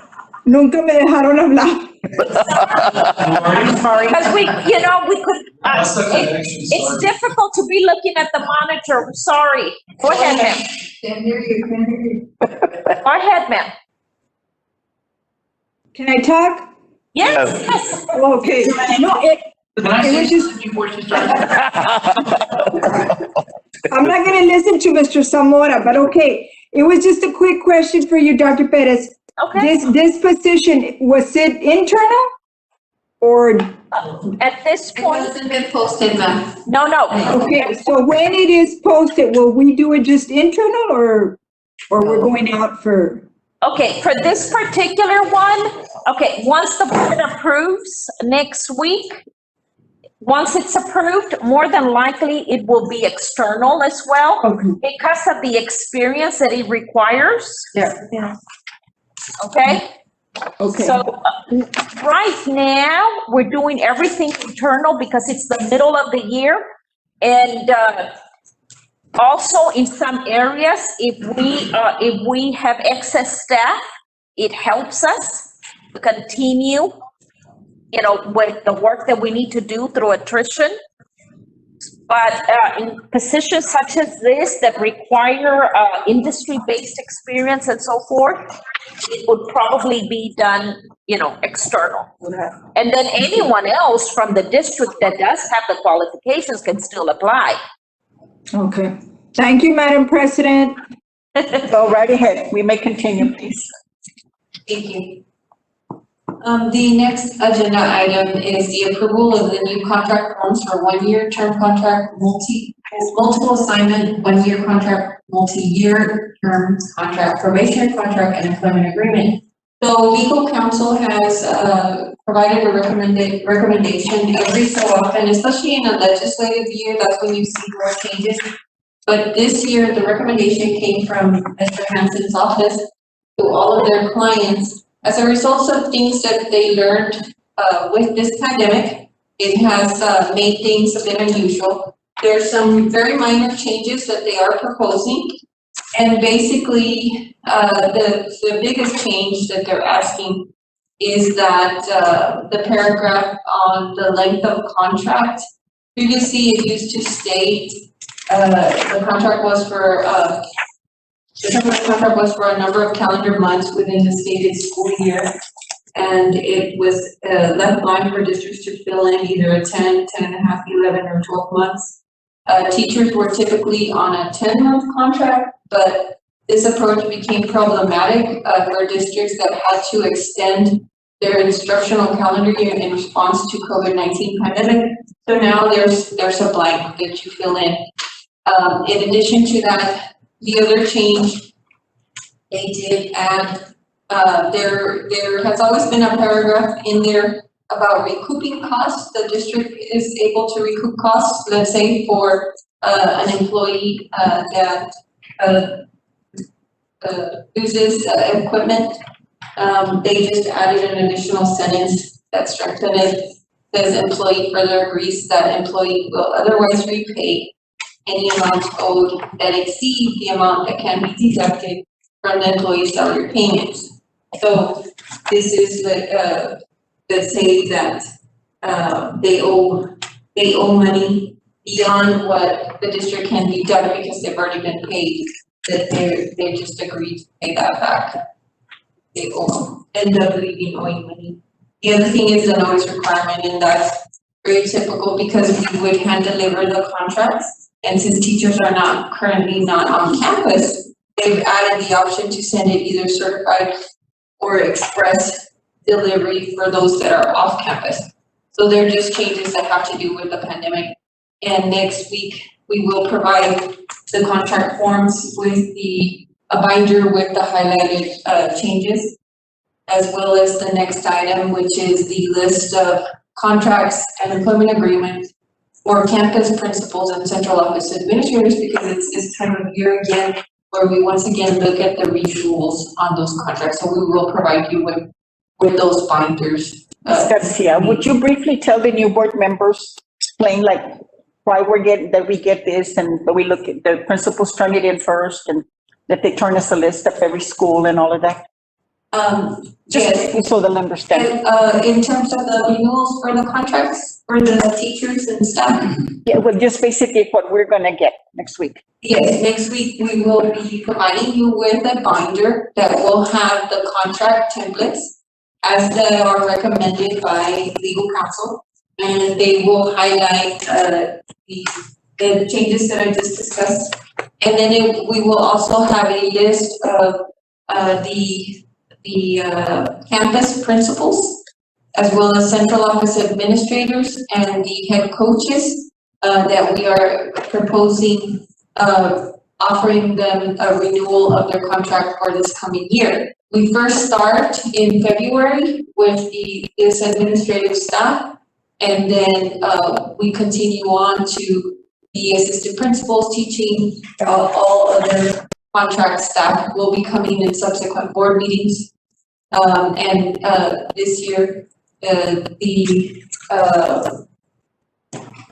currently the ones that are being brought forward are the ones that principals are recommending that, or their supervisors, excuse me, in this case, because it is principals, that recommended for renewal. Now, for some reason, there's an administrator, or let's say in the future, there's a teacher that we are looking at possibly non-renewal, then, you know, that process is a different step. There's multiple steps that we have to follow in terms of that, and we would be working with legal counsel in the rare case that there would be a proposed non-renewal. Thank you. And then the next item is the sale of real property. As mentioned before, we are working with bond counsel. They are working with TEA, getting clarification on the rules.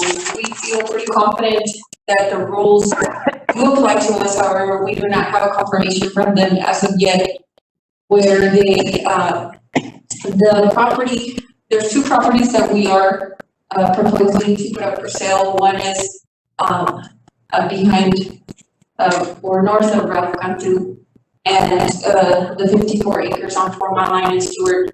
And that property was purchased with bond funds, and those bonds will not be paid off until 2038. So the fact that those bonds, the district received state aid to pay those bonds, there's a law that says that the district has to reimburse a pro rata portion of that aid back to TEA and use the rest of the proceeds to defease the bonds.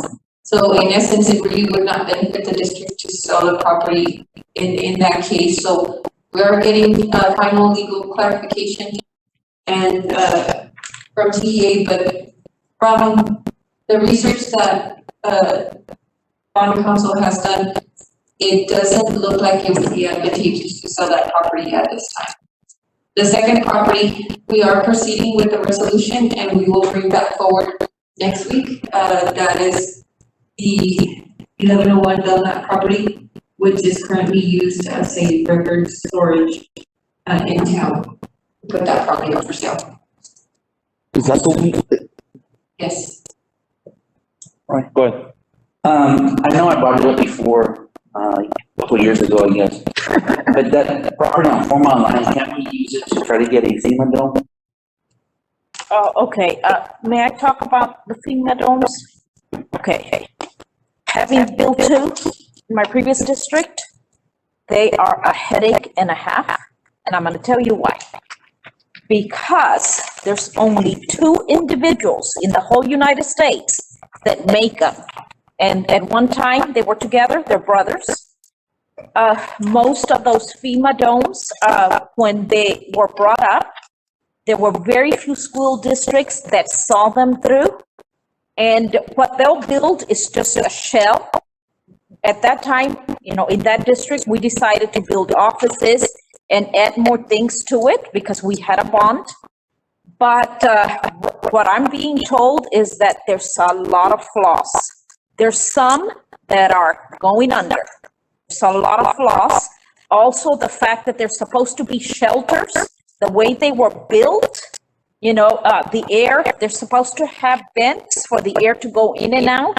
There's a lot of a lot of errors that were made in different situations and that kind of thing.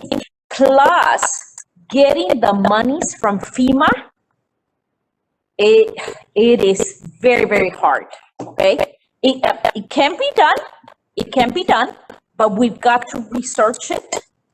We have to research it because of everything that I'm hearing.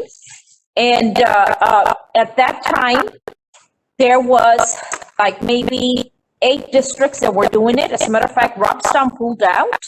There were a lot of them that pulled out, and it was only maybe 3 or 4 that stayed, and we saw it through. But what happened was that they weren't dealing direct. At the beginning, they promised us a lot of money, and but then they didn't have enough staff to oversee it. So instead, they hired a contractor. When they hired a contractor, then they were paying money to the contractor and took money away from what they were supposed to give us. So, and then it kept changing, because when they first started it, they said it was going to be a shelter for first responders and maybe for people from that town. And then by the time it all ended, it was for everybody and anybody. They kept changing the regulations and so forth. So people that have gone through it, you're kind of leery about it, unless now, because the documents kept changing, unless there's new leadership and they get, they're able to win our trust. Well, it's just an idea. Yes, no, it's a great idea. It's a. Service all to the mission. Oh, yes. No, it would be a great idea, as long as they have the proper leadership in place at FEMA to be able to really come through and help us in a timely manner. Aren't there some here already? Yeah, there's I think one in Novedia or something like that. The Mercedes. Fresno or something like that. Mercedes. I have one right now. You're close. Any more questions? Other questions? Anyone? Okay. The next item is the first reading of locally developed and have initiated localized policies, including update 116, affecting local policies, and Mr. Landry has been hard at work with David Hanson on getting this together. Bernie? So again, this TASB update is actually one of the smaller ones. It's only 4 local policies involved. We'll get to the really big ones probably this fall and winter after the legislative session. Those are usually only get the biggest updates. But this go around, we're going to take a quick look at what was done on the 4 policies. What you have in your board packets actually shows primarily David's edits. He did make a few edits to several of them. Most of them were pretty minor. For the first 3 we're going to go over.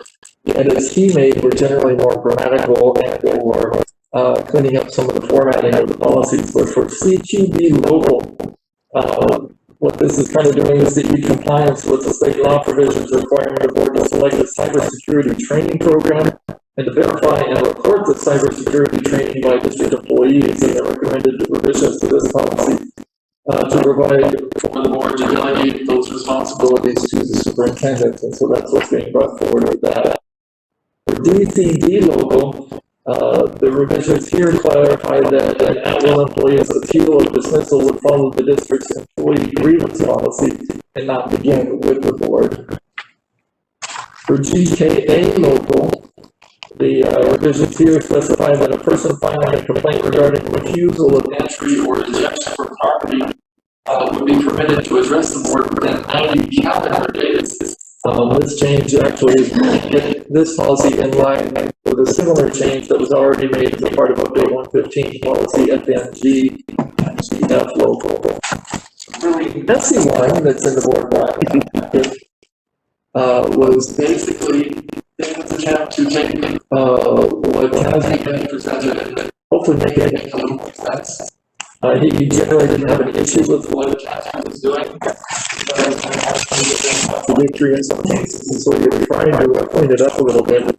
Once we got it from here, we took a little further review from First Trevino, And she does have two more edits that did not make the board packet this evening. I do apologize for that.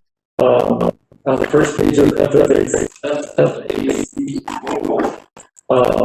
we are going to be changing in the section that talks about medication being provided by parents. Number 2, the item, we're going to be changing, instead of 2 weeks, it's going to be reading 10 days, which is similar to wording for that a little bit earlier in the policy. That way there's a consistency there. To read about that. Then she'll also have an issue with an area of the policy. Where did that page go? Where it talked about those medical specialists, how it was phrased at first regarding examinations, and she felt that was a little too vague, and it's been changed to where it was instead of medical specialists, the physicians, physician assistants, and nurse practitioners. In order to sort of clarify that a little bit more, and hopefully keep us out of some potential issues there.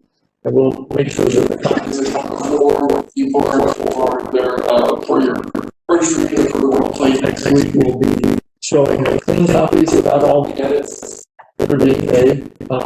And we'd like to do that in the consent agenda next week if possible. You may. Any questions? It's okay. Thank you very much. Thank you. Thank you. And the last item is an informational item. I mentioned what this personnel comment resignation. And that includes the services item. Okay, good. The next committee will be with the Finance Committee, and that's going to be led by Mr. Martha Ruiz. But before we start, we'd like to move after the internal auditor's quarterly report. We'd like to move from the informational items, which is item E, right after internal auditor's quarterly report, which is their Hurricane Hannah claim update. Because we do have representatives from Carlisle Insurance waiting. Would that be allowed, Madam President? Definitely. Okay, Ms. Ruiz, go ahead. Thank you. Thank you, ma'am. Good evening, Madam President, members of the board, Madam Superintendent, members of the audience. First item under the Finance Committee portion of the workshop is item 1, presentations to the board. Item A, internal auditor's quarterly report. Ms. Becky Magee, the district internal auditor, is joining us tonight for the quarterly presentation.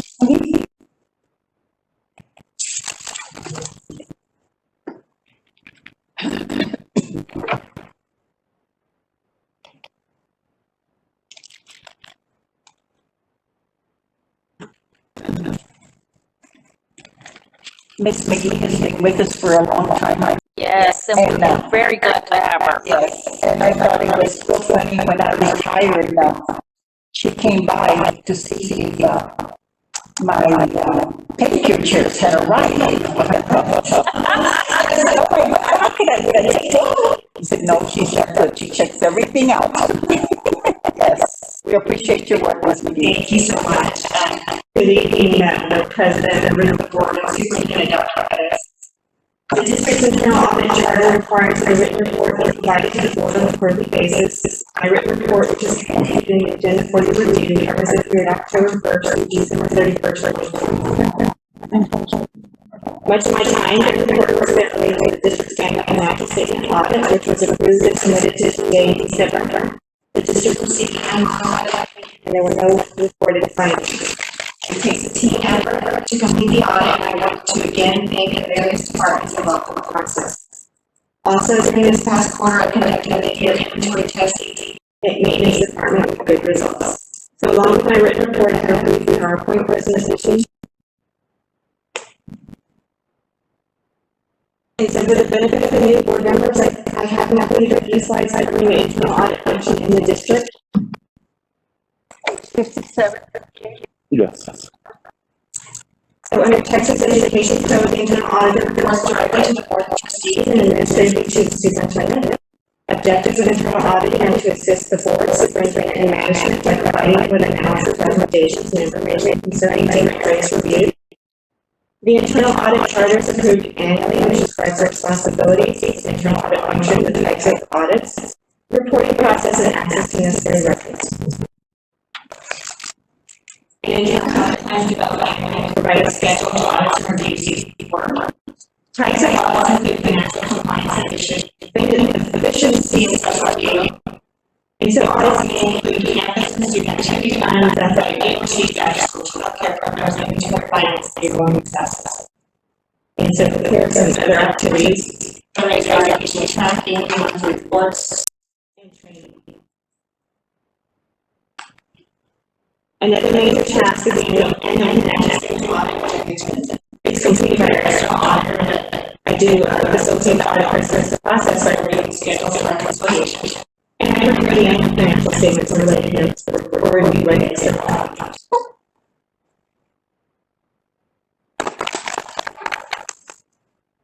And so my typical presentation does include the activity analysis by campus, but for this presentation I just included 2 summary slides. So this is first slide is a comparison of the year. It says that we have July 1st, on the balances over the end of the previous fiscal year, received disbursements over July 1st to December 31st. And then the ending balance on December 31st, 2020 is $1,030,768. And it's broken down on last slide. 68% belongs to secondary taxes and about 30% to elementary. And unless you have any questions, that concludes my presentation. Questions, anyone? Thank you, Ms. McGee. Thank you for all your work. Appreciate it. Thank you. Thank you, Ms. McGee. Second item would be the hurricane planning update for fire insurance. Ms. Cruz.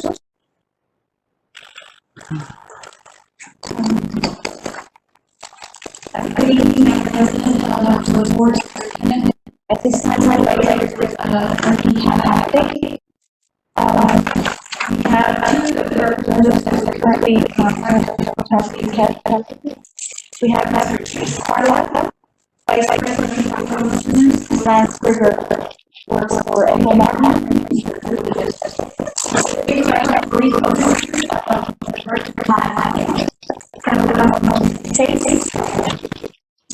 Yes, thank you, Mr. Bruce. Good evening, everybody. I just wanted to take a few minutes of your time this evening to give you an update of where we stand on this evening. Go ahead and change slides here.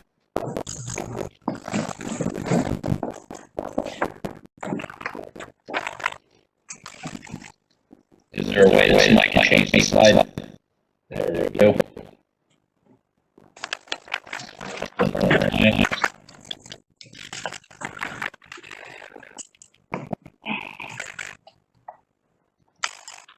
Okay, so basically what we have here is a timeline that I wanted to go through with everybody. So we're all pretty much aware that Hurricane Hanna made landfall just a little bit north of Mansfield on July 23rd of 2020.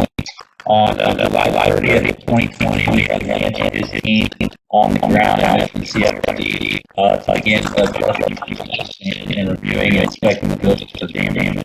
On October 12th of 2020, the insurance carriers initiated a claim for the district for $100,000. Where we stand basically right now is the statement of loss has been completed. Lance's team has Lance, feel free to jump in but Lance's team for about a week and a half, 2 weeks to review all the damage. They went out to every single building to make sure that all damage was encapsulated in his report. That has, we'll discuss the numbers about statement of loss on the next slide.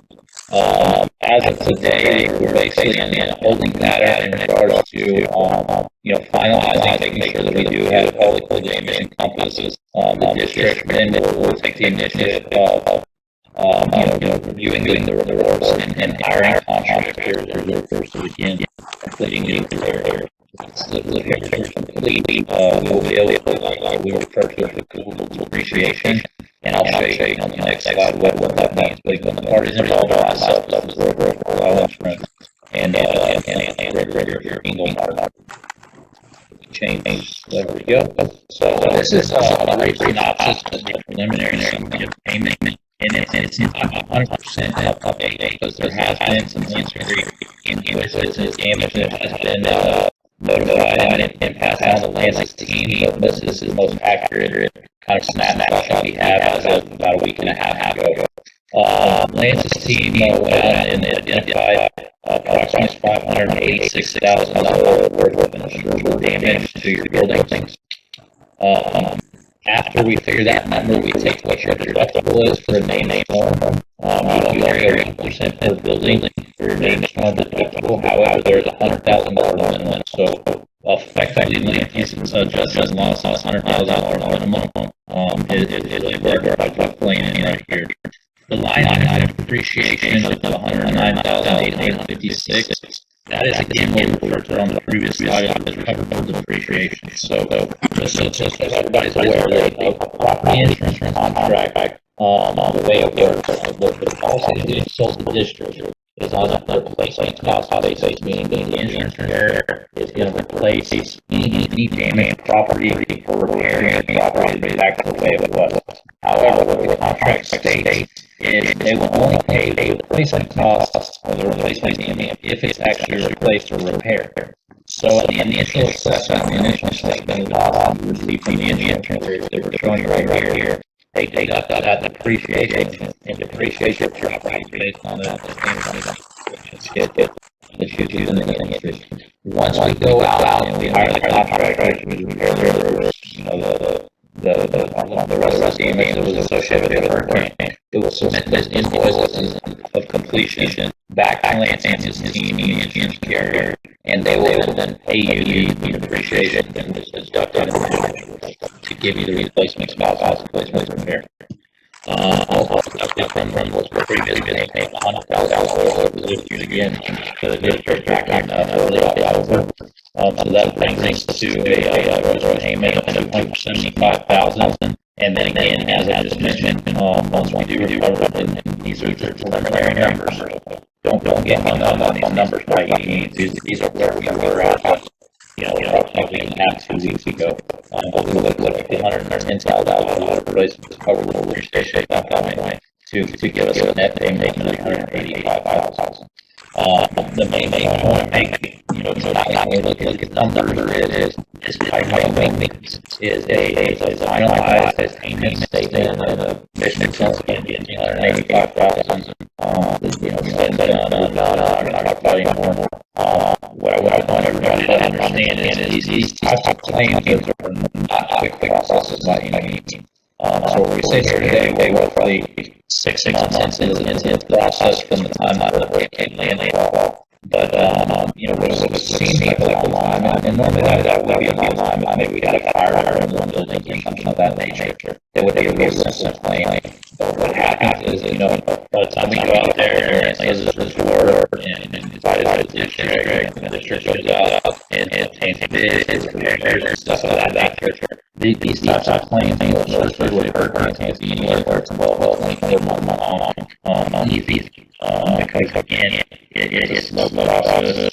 Once we kind of finalize the numbers and stuff, and you all go out and get your bids, and then work on it, get the damage repaired, much damage repaired, then we make some criteria, get our depreciation. So it's going to be a timely process. Kind of have to have patience in a certain fashion.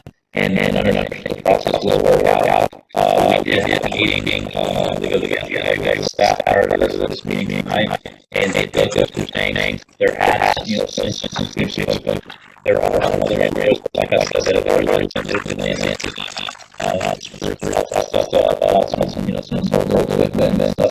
of that nature, and some of the field houses and stuff like that. And I think that will continue to occur. The maintenance facility department will continue to find some stuff. It's kind of odd time. Last year during COVID, we may not necessarily work using all of those at the same time as well. So as we begin, opening things back up, we're making response to this damage. And so at that point, moving forward here slide, these are kind of the roles of the big parties. So from a district standpoint, we continue to assess the damage. So, as we continue finding damage from those, maybe they just look for everything we need to make that and follow the risk management department to the best. The district also beginning to engage contract repair the damage facilities, and then continue to add on the progress report for the land officials, the adjusters, land cancellation, Nancy's job is to continue to monitor repair progress with the district, open-line communication, facilitating damage reports that may be coming from the district, anything comes up, they take things, come back down there, again, different stuff like that, and then hopefully at the end of the day, it's really request us anything from the administrator to make the district whole. And then finally, and they're on progress, and facilitate the conclusion of the claim as possible, so we can get some stuff back, and back in there as really rapid as possible. Once that's up, down. Last, pretty sure presentation here, so I'm more than happy to answer any questions, and Anthony's on the line here to step in, and if you guys can ask Anthony, feel free, but anybody has any questions, be happy to answer them. Anybody have questions? No concerns? I guess not this week. Thank you. Thank you. Thank you. Thank you. Have a good evening.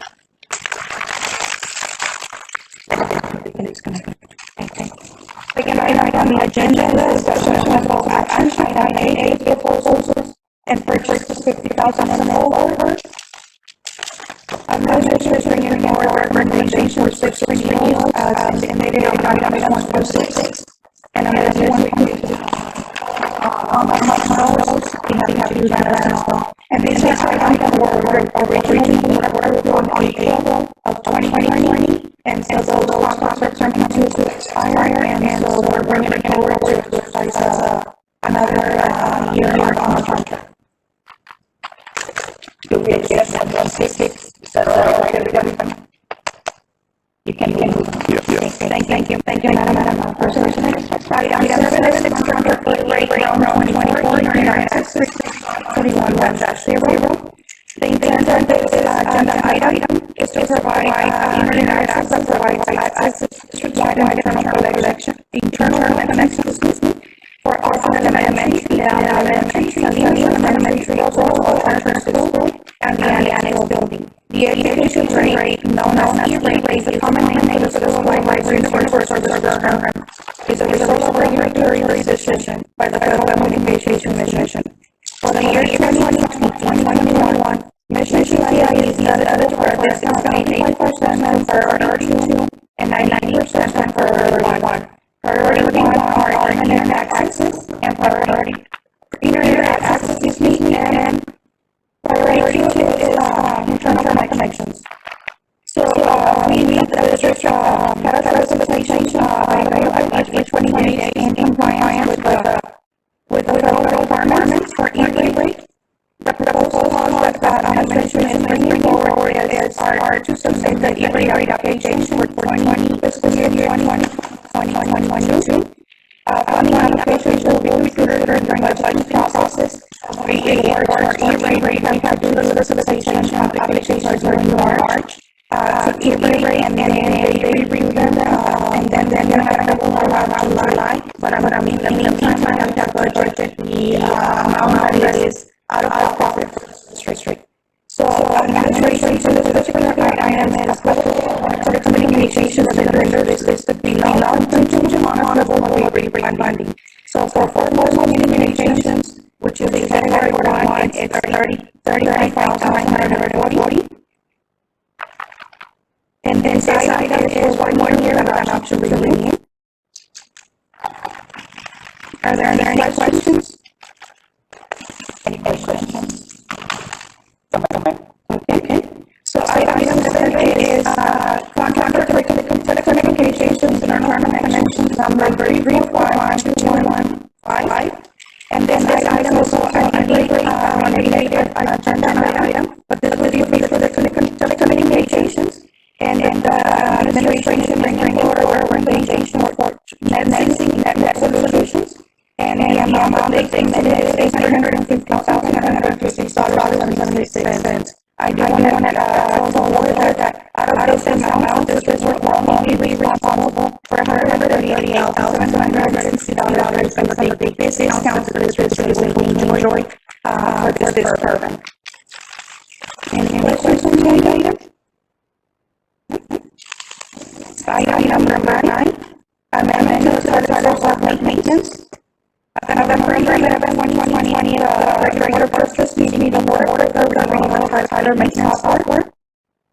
The district has recommended to amend the agreement to include a disaster recovery as follows. The disaster recovery service a time solution that can be activated in 8 hours with holidays. The turnaround time is 24 hours for all the student finance systems. There are no additional fees to activate the disaster recovery service.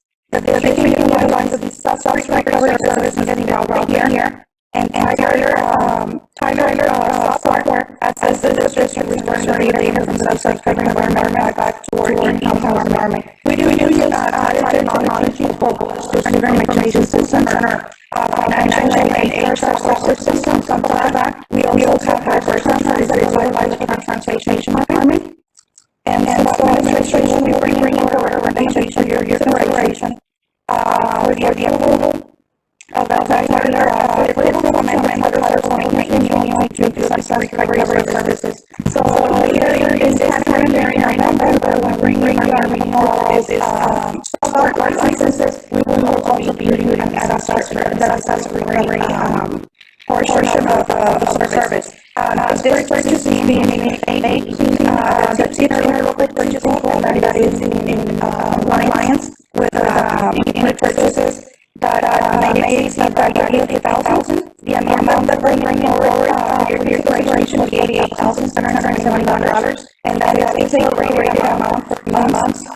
That's what we can write with the rest of the other amendments that we have in place. And then this will be out of general fund with an estimated amount of $88,671. Any questions? I'm sorry. I have a question. So the 48,000. Sorry. Can you hear me? Yes, ma'am. Okay. So 48,000 is the just in this order. This is disaster recovery services, right? Yes. Okay. So I may have missed it a little bit, and I'm sorry about that. Can you explain that again? And what exactly is this disaster recovery services? I will ask Mr. Garcia to figure the things on my I believe that's the service some processes of standard daily backups. We do backups of our finances each night. And we do this actually handling any cases of disaster. They can connect the system in less than 24 hours. So for critical systems like insurance and we have access to emergency records to be able to get evidence. And so we need to run your payroll or purchasing that will allow you to do that if there is a disaster at the district. Or more commonly, what we do now are ransomware attacks with school districts. In cases like that, I don't know exactly the idea that goes location. We do it 24 hours. So, yes, we don't have that right now. It's our backup right now. So we do have backup for systems nightly. We do have backup for both systems and multiple systems. Within the picture, we also have site backups through Amazon Web Services. But in order to put those, it takes longer than 4 hours.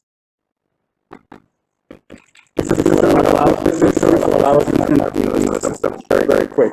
That way, our applications, next day, all of it in, so that it's available. We reactivate the service available. We can take an emergency record, they're available right away. We don't want to payroll. You don't want to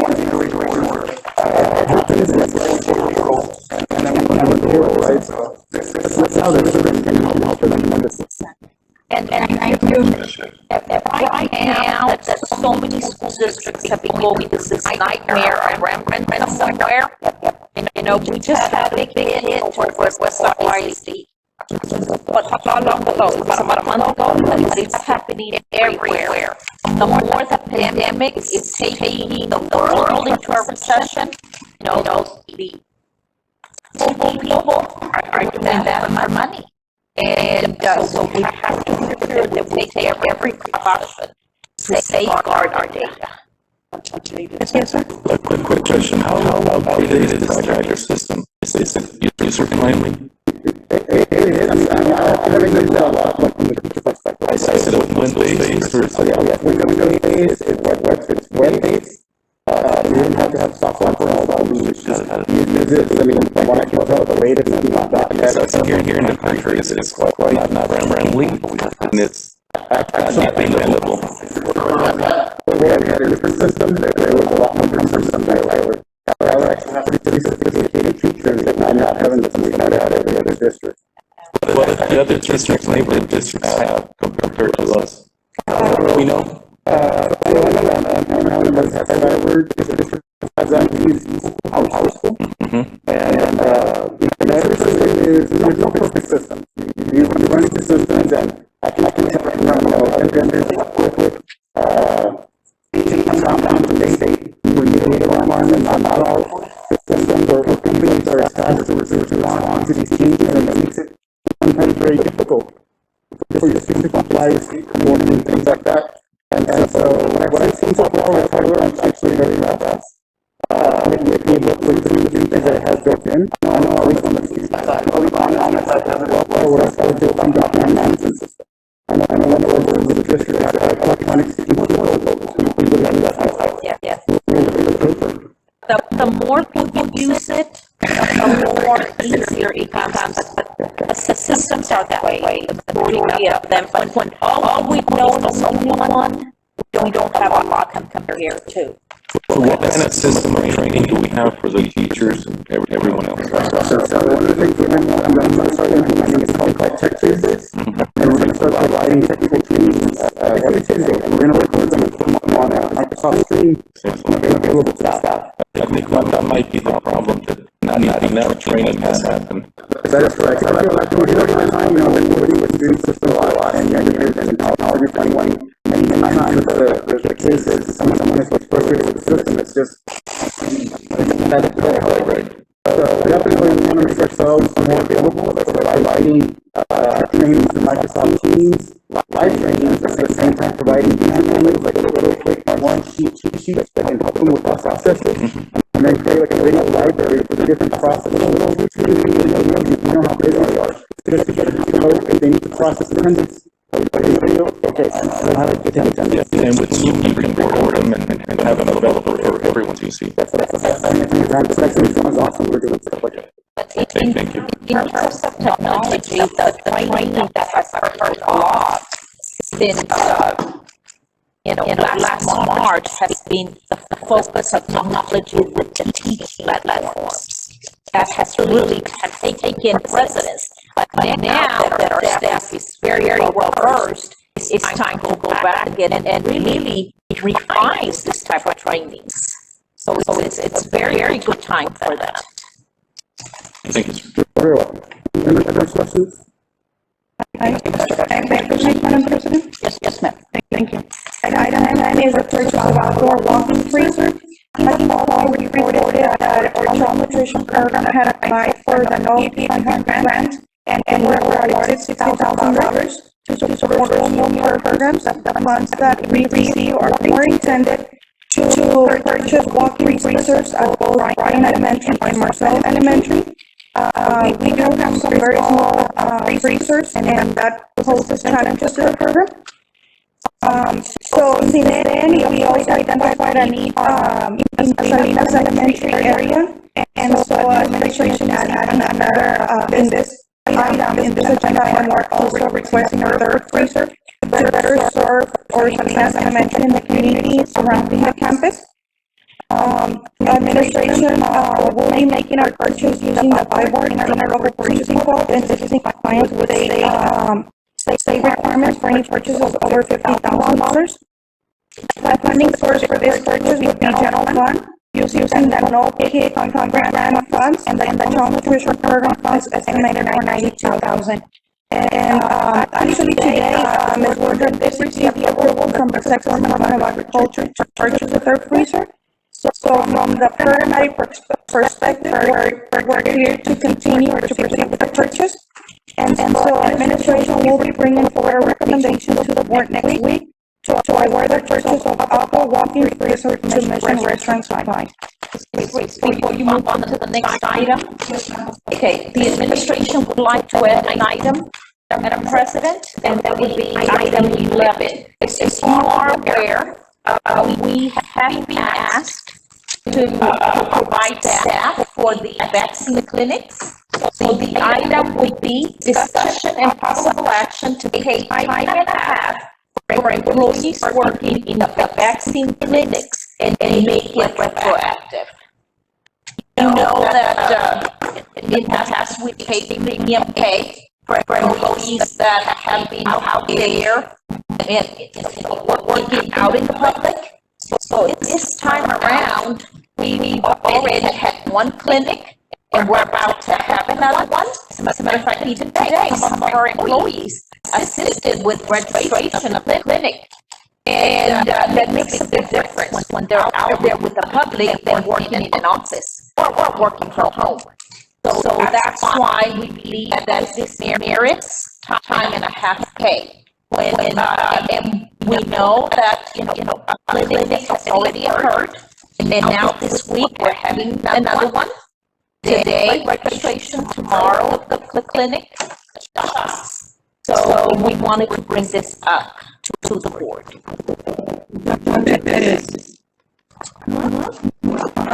Yes, so these employees, I know you mentioned registration. What are the duties that they have? And is this a volunteer or y'all assign? Okay.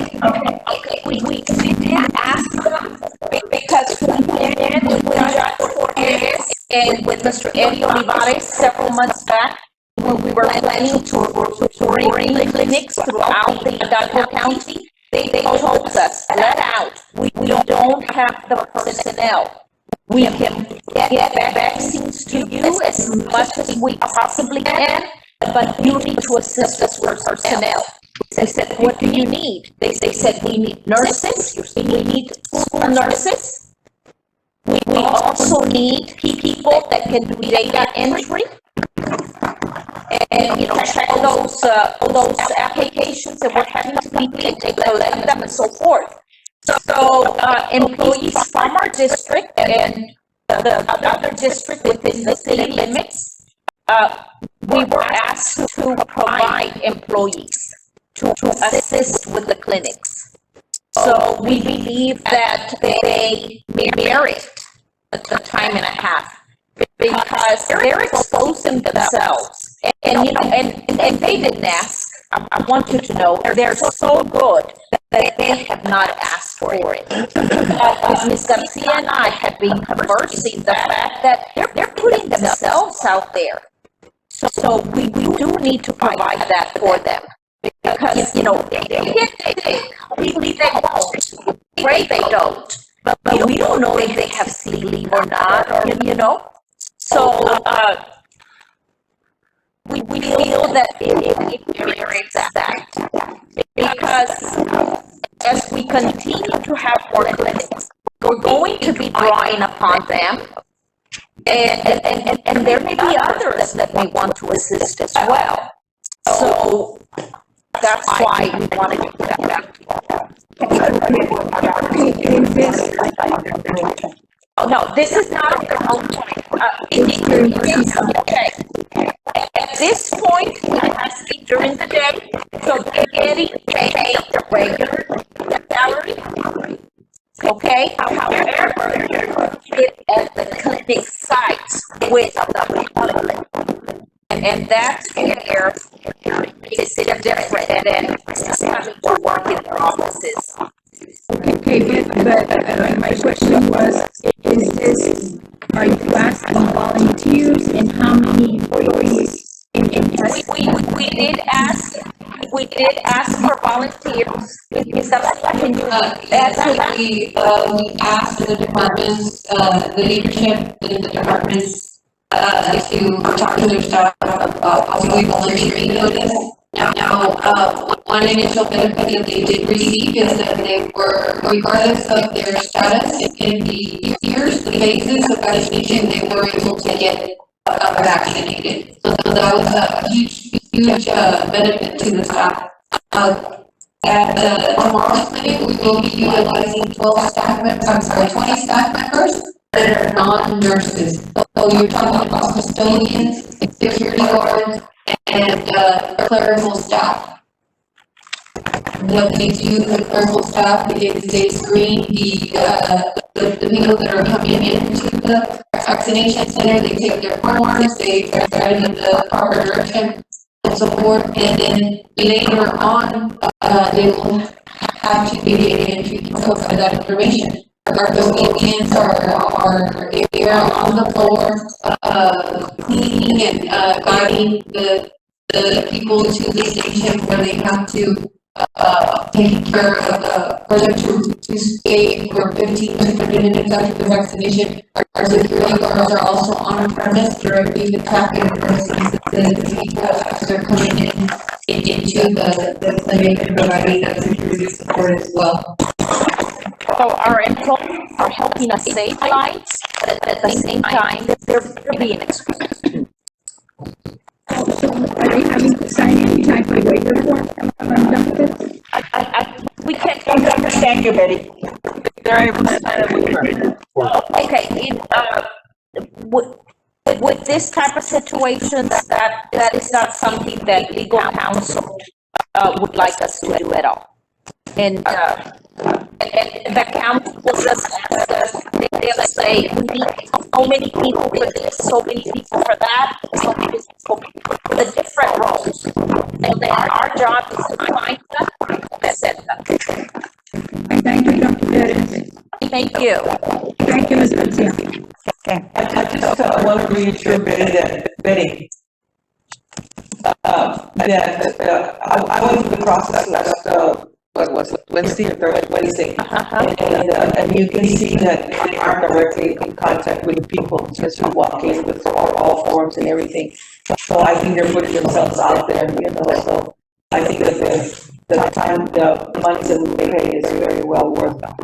And they are wanting to expose, not wanting to, but wanting to help, because the process needs to be expedited real fast. They were doing an amazing job, because we know the people that were getting and once putting the shot, every time, just everything from the girls, yeah, you can tell it was very well planned. But we see that, they need extra money probably to be out. And no one is being forced to do it either. The exposure is high there. There. Thank you. Can I proceed, Madam President? Yes, ma'am. Okay, next item is donations, approval of the donations. For this reporting period, we are bringing total donations for $59,906.60. Our largest cash donation was $1,000, and the largest non-cash donation was $55,181.60. And this came from RGB for personal protective equipment, excuse me. And so administration will be bringing forward a recommendation to approve the donations. Item C is supplemental budget amendment for the month of February 2021.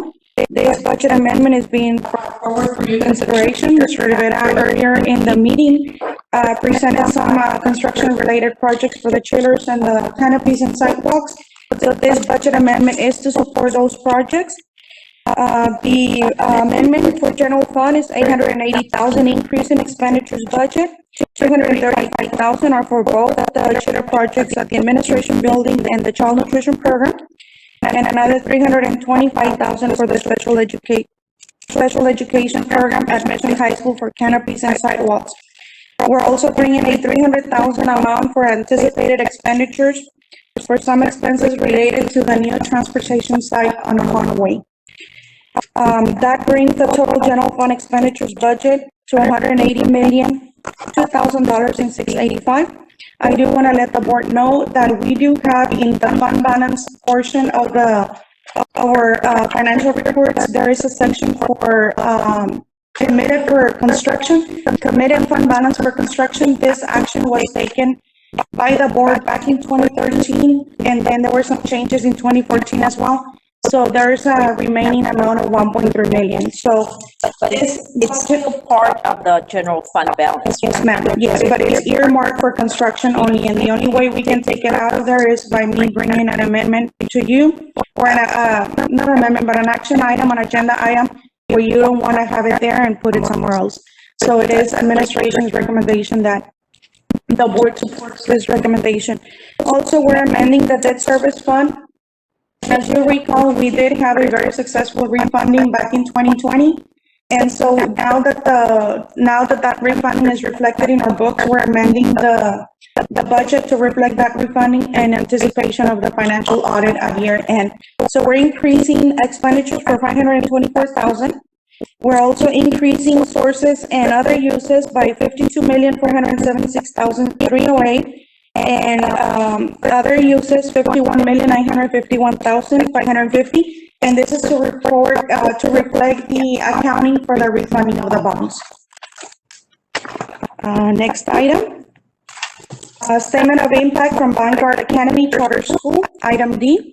As you know, some other districts charters that are planning to expand either geographically or in enrollment are required to submit to the districts that may be impacted by their change to take this item to the board and then select whether or not it will have a significant change or impact to the school district. And then once it's board approved, it is signed and we follow that with TEA. So at this moment, Vanguard Academy has expressed that they will be having a geographic expansion within the FAR city limits, and they will be increasing their enrollment in the pre-K 3rd through 12th grade by 1,200 students. The administration will be bringing a recommendation that the proposed change for the open enrollment charter school is expected to impact the school to a significant degree. Ms. Reeves. Yes, ma'am. Stewart Road, before you get to, between 2 and 3 mile line, the grounds are already broken for Vanguard Academy. I think we had already brought that agenda item back, Okay. let's just go ahead, I'm not mistaken. Okay. Yeah, 2 years. It's been delaying the project. Yes. And then, may I proceed, Madam President? Okay, item E is the statement of impact from Texas College Preparatory Academies. And once again, it's the same concept. Texas College Preparatory Academies intends to expand geographic boundaries and grade levels to be served in the Edinburgh area starting August 1st of 2021. Their maximum enrollment is 100, and their grades that they're planning to serve is K through 12. Administration will once again bring a recommendation that the proposed change for the open enrollment charter is expected to have a significant degree on the school district. Can I say something? Yes, sir. On B&E, I've said it before, I said it a couple of years ago, and I directed it to Mr. Burley. I still believe that we still need to get our PR people together from the other districts and push public schools more on television, radio, or whatever, using our children, showing our children and showing their accolades here at our schools. This statement of impacts, the Texas Education Agency does nothing with it. It's just a formality, bringing it to the board and then it's sent to them. They do nothing with it. It doesn't, they don't do anything. Automatically approved? Oh, yes. Okay. They are already approved. That's why they're letting us know. I just think we need to push more. Absolutely. We can do it together as districts together. Absolutely. We don't have to just do mission alone, but we can hold this together, we work together. It affects everybody. I think Mr. Zamora is saying this because when we hear when we hear this, it alarms us. And we worry about losing students. So he's saying, I think what Mr. Zamora is trying to say is that we need to promote, find something else to promote even with other districts, the public schools. Collaboratively. Ms. Mendoza, I think you're right. That's what I was thinking. Thank you, Mr. Zamora. Well, and Because this is not the first time we hear this, and I know that, yes, they have to do this, but when we hear it, we think of enrollment, our enrollment's gonna go down. So right away you think, okay, what can we do? What are we not doing that we can do? And it's true. However, as school districts continue to go with open enrollment, school districts are promoting their own school district. That's what the priority is. Now, there are organizations out there that promote public schools, but if you look at what's happening right now, there are school districts surrounding us that used to charge tuition, and next school year, they're not going to charge tuition. Why? Because they want our kids. Increase enrollment. So it's a difficult pill to swallow. I think we have to highlight those areas that the others can't offer Exactly. to sell our district open enrollment. If I may, Yes, please. I have a feeling I know kind of the concept that you're talking about, that was actually, started up in the San Antonio area called Go Public.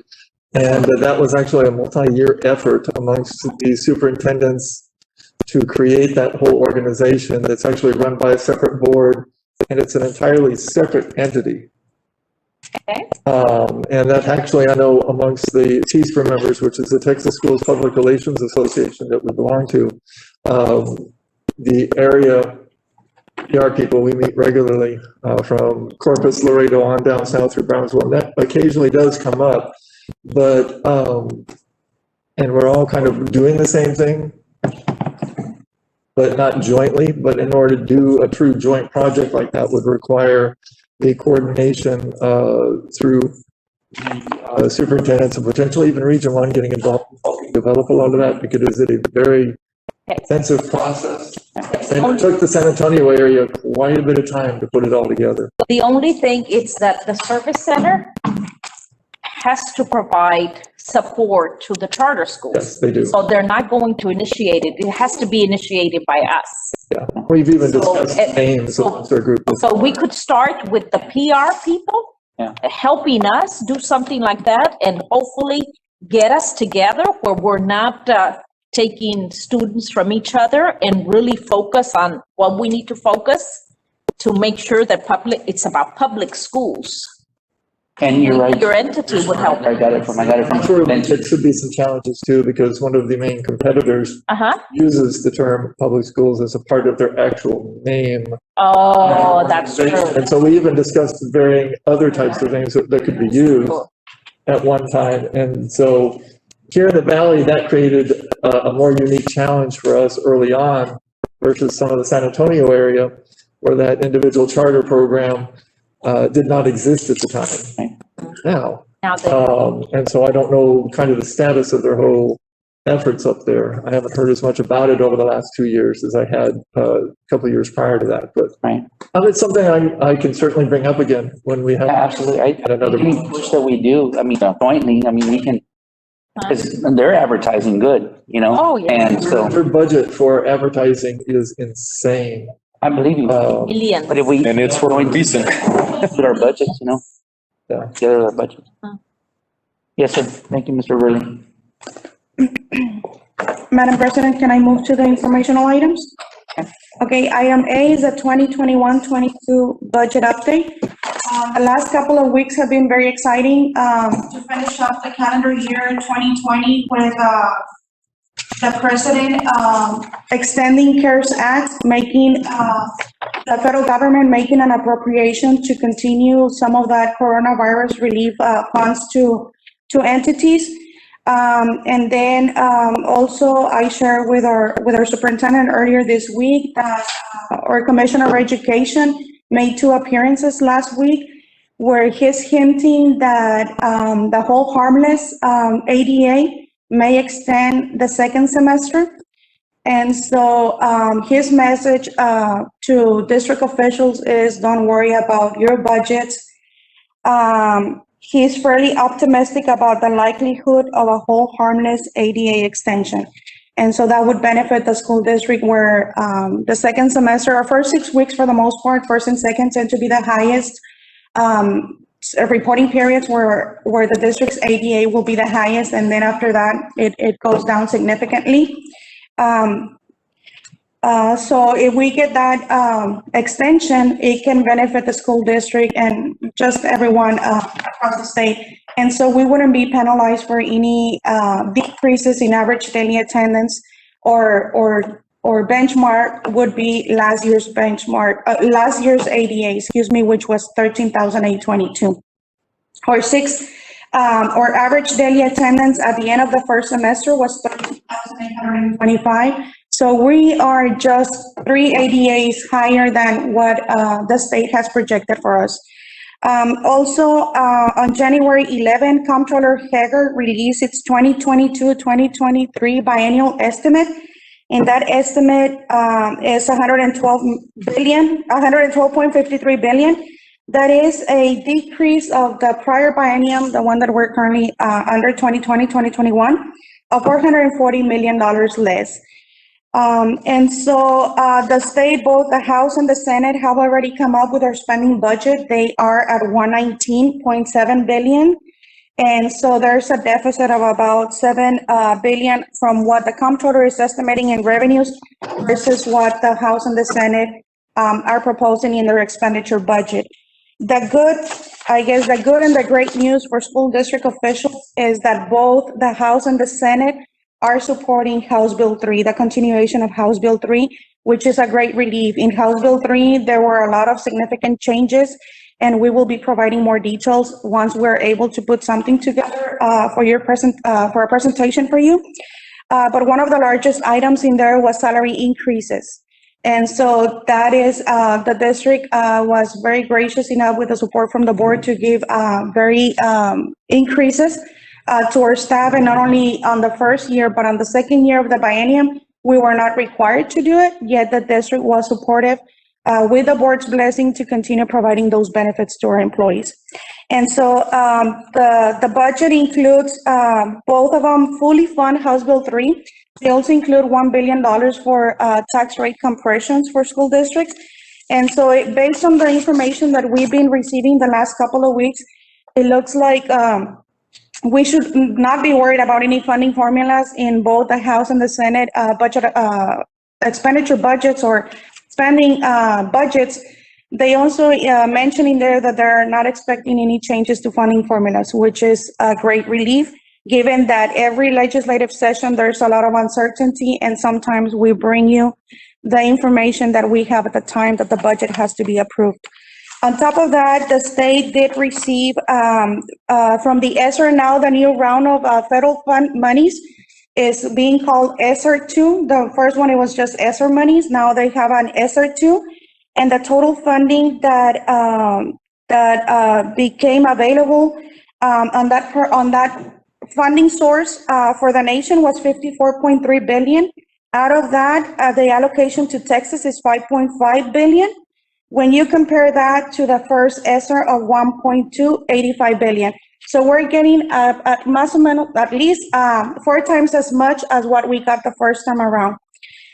The amount that we're looking at being allocated to school districts is 4.9 million. So when I compare that to the first round of funding that we received in the spring, or in the summer actually, the district received 6,729,000 in CARES Act, and we use that money for salaries because one of the allowable costs was to continue employing staff so that we wouldn't let any staff go, the retention of our employees. So if looking ahead, and if they're going to be utilizing the same concept, I don't know that we may have a problem with almost $32 million that the district may be entitled. TEA nobody has released any information. This is just information we hear at meetings that we attend, but there's a potential that that money may be coming down to the school districts. The state does have a deficit. However, they have not accounted for the 5% that was our mandated reduction that was required by the governor last year in calendar year in the summer, where all state agencies had to cut their percent about 5%. So that is about $1 billion savings to the district that is not accounted in the comptroller's budget. And also they're not accounting for any of this stimulus funding. And so it looks like the outlook may be looking greener than what we expected. However, we're going to start crunching in those numbers and see what we can present to you at our next budget workshop. Yes, ma'am. Thing is that with the extra monies, it's like the state, it's not money that we get above and beyond from the state. No, what the state does is they keep that money. What they were going to give us, instead, they keep it. They give us what they were going to give us through what comes in. So it's not in addition to what we get from the state. So at the beginning, we were so excited. Oh, we're going to get all these millions. But, our bubble was burst because they kept it. And instead, it channeled through them. And so it's not additional. They substitute for what we were supposed to get. That is correct. But still, at least we'll get what we're supposed to get. Yes. And not a reduction. Thank you for clarifying that, Madam Superintendent. Some of the talk is that they will be supplanting and which is what she explained right now. Just being reduced. The main concern is when they start taking away, and that's something that we wouldn't want to face. But based on the initial proposals that have been shared, it looks like the outlook is looking positive, and so we hope that it continues that way. You know that the legislative session just started, and so 1,000 things can happen from now until June 1st, and so we will continue keeping you posted on that. Thank you, Ms. Reese, for you and your staff. I know it takes a big team to get to where you are, for you to come before us, so thank you, everyone. Ms. Reese? Yes, Ms. Yes, how much did you say that we received with the CARES Act? $6,729,000. But it was not in addition, ma'am. The state kept it. You see, the state was supposed to give us that money. It stayed there. Okay, it stayed with the state. It wasn't in addition to instead of the state reducing 6 million, they gave us the 6 million that the feds were supposed to give us. It wasn't in addition to what we were supposed to get. In the state. They substituted it. Ms. Mendoza, we were reduced on state revenues, 6.7 million, and they gave it to us on the federal side. So at the end of the day, there was no impact. It was a wash. We were supposed to get that money anyway. It's kind of, you want a lot of it, the state's gonna keep it. It was supposed to come from the federal, so last year, you will recall, we were very excited because the feds were sending us $6 million, but then they said, whoa, it's coming to us, and we'll give you anyways what you're supposed to get, but in state funds, but it's not in addition. So then Ms. Reese, right now, she mentioned that that's how we were able to give increases. Well, if we didn't get it, then how did we give increases? We gave increases because we had saved some of the House Bill 3 monies and all the money that we saved from the positions that we closed. Isn't that correct, Ms.? Yes, ma'am. The increases were budgeted in the summer of 2019.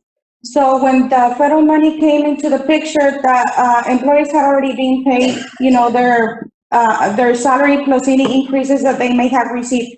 So when we started paying from the federal funds, from this CARES Act money, that money was paying the salary that already included the increase. It wasn't new money. The state had already promised us that that was going to be our budget.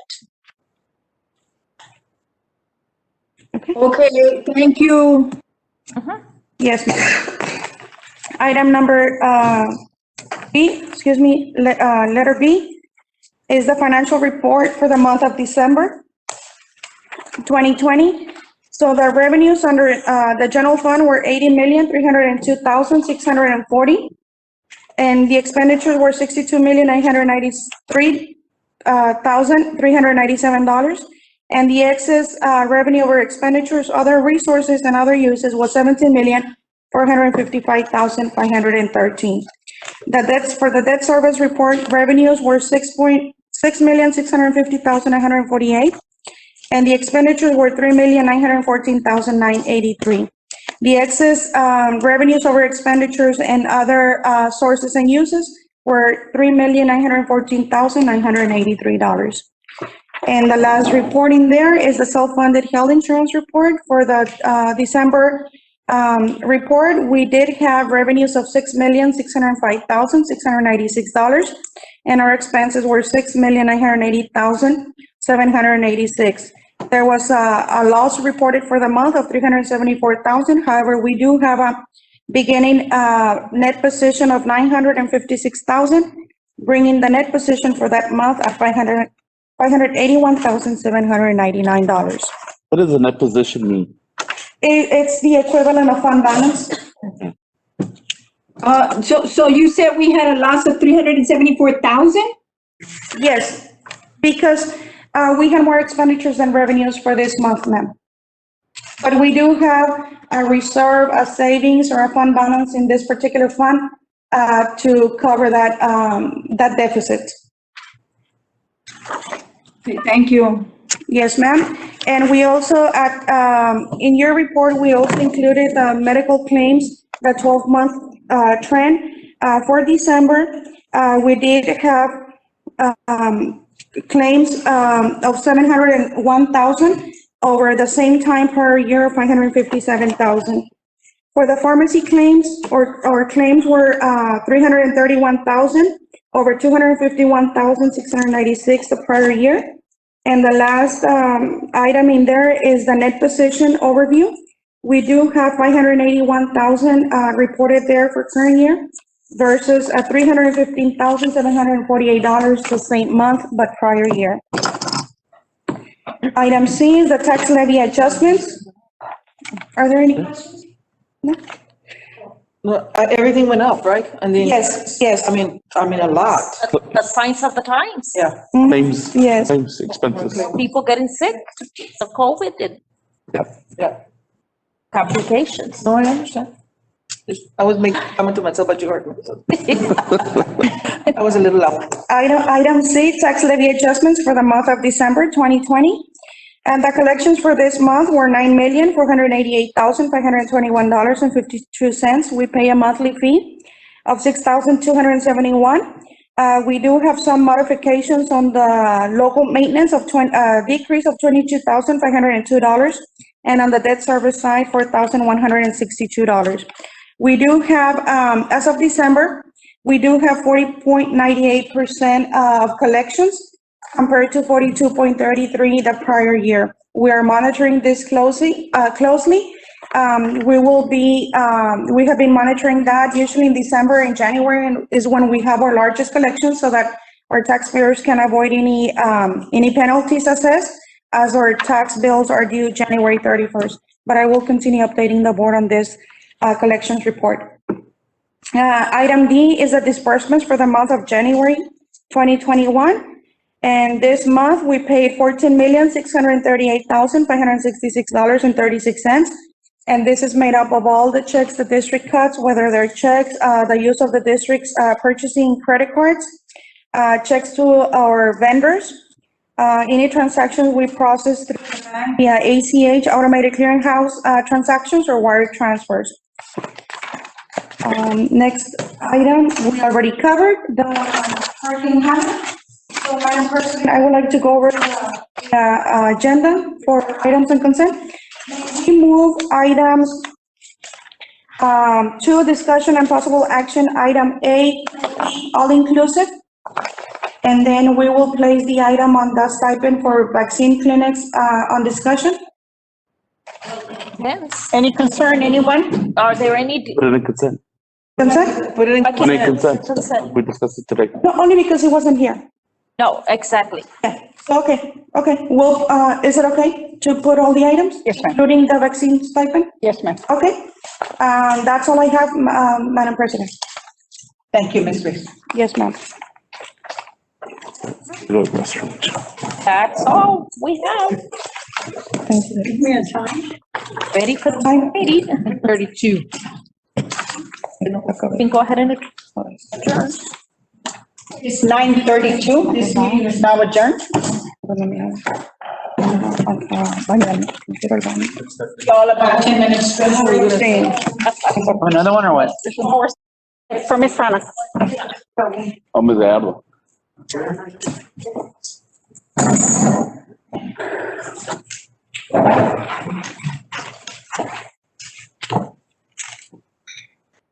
Everybody ready? Ready? This meeting will come to order. This is the Board of Trustees of Mission CISD. It's meaning, you need the mic.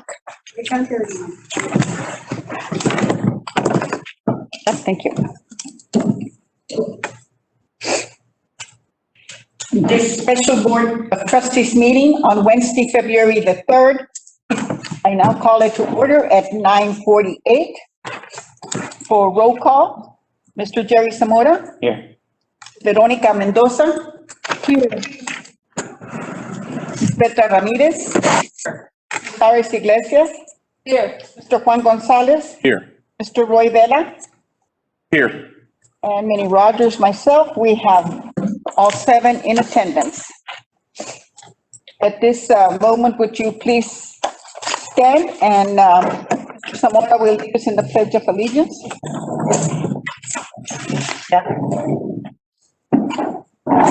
I pledge Allegiance to the flag of the United States of America and to the republic for which it stands, one nation, under God, indivisible, with liberty and justice for all. Honor and Texas flag. I pledge allegiance to thee, Texas. Texas, one state, under God, one and indivisible. The moment of silence, please. Keeping in mind all those who have been affected by COVID.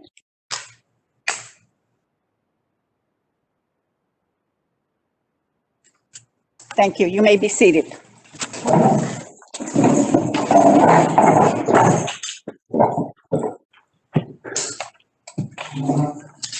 Dr. Perez, would you like to take over? Yes, ma'am. Comments from the public? Okay, thank you. Now for discussion and possible action, however, we have several items. Number 1, report regarding Tom Landry Stadium. Mr. Rivera. Good evening, President Rogers, members of the board, Dr. Perez, Superintendent, members of the audience. Today, as Dr. Perez mentioned, we have a report regarding Tom Landry Stadium. As we all know, on or about February 2017, we had a notice to proceed for the construction and renovations of Tom Landry Stadium. On or about November 2017, substantial completion was issued. On or about April 2018, final completion was issued. However, we did note several concerns on the construction, and that was noted.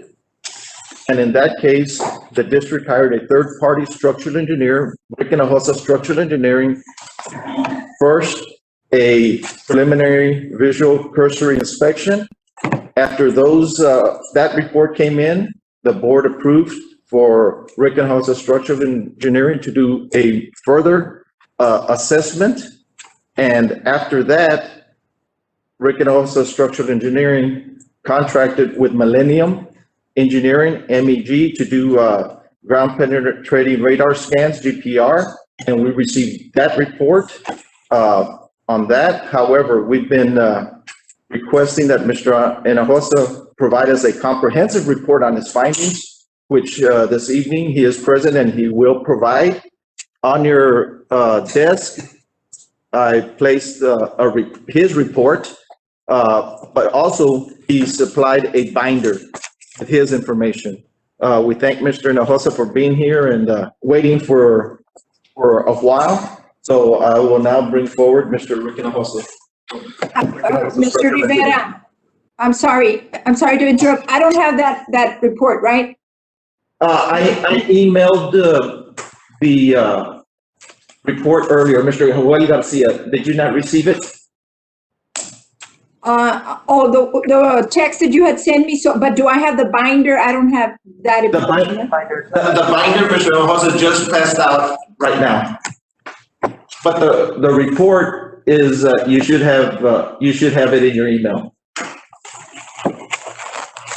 If you don't, please let us know. We'll try to email it right now. Thank you. Ms. Mendoza, I'll start taking pictures and start texting them to you, okay? Good evening, board members. Good evening, board members. I did give you that binder, and it's basically all the reports that we provided. So that's the first report, that basically shows all the deficiencies and all the items that need to be addressed that pertain to the construction documents from the original design team. That's a pretty, it has a lot of items that we noticed while we did these. The second report is basically the report that we put together when we received the GPR scanning information from the geotech engineer. And of course, the third report is the one just has a combination of everything.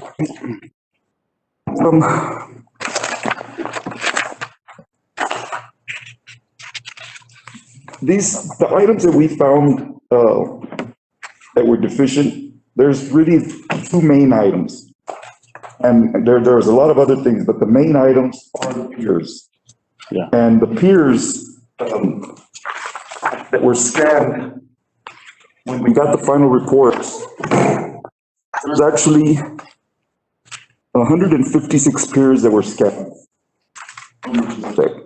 Out of those 156, 102 were scanned on the home side and 54 on the visitor side.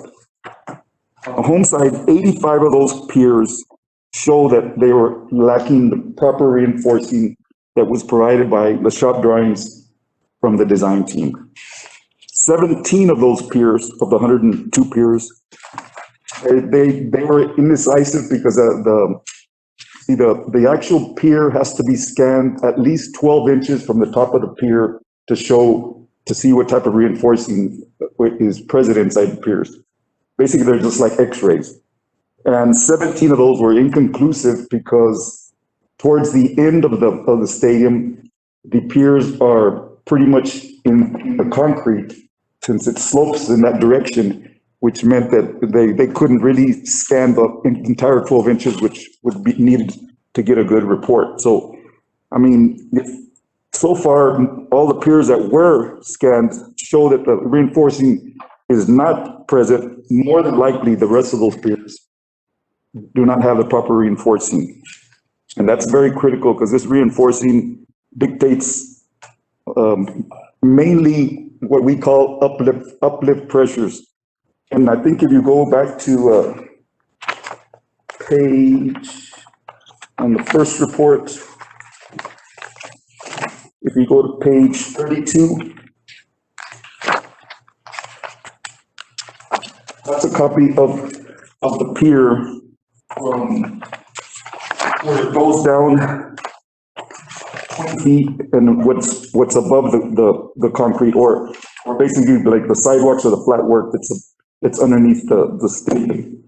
And if you notice the very top part, it has 4 horizontal bars. And in order for this structure to work properly, these 4 horizontal bars have to be in place along with everything else. And from the scans that or the reports that we received from the GPR reports, some of these piers sometimes only had 1 of these bars, or sometimes they didn't have any. So these piers definitely need to be replaced and constructed properly.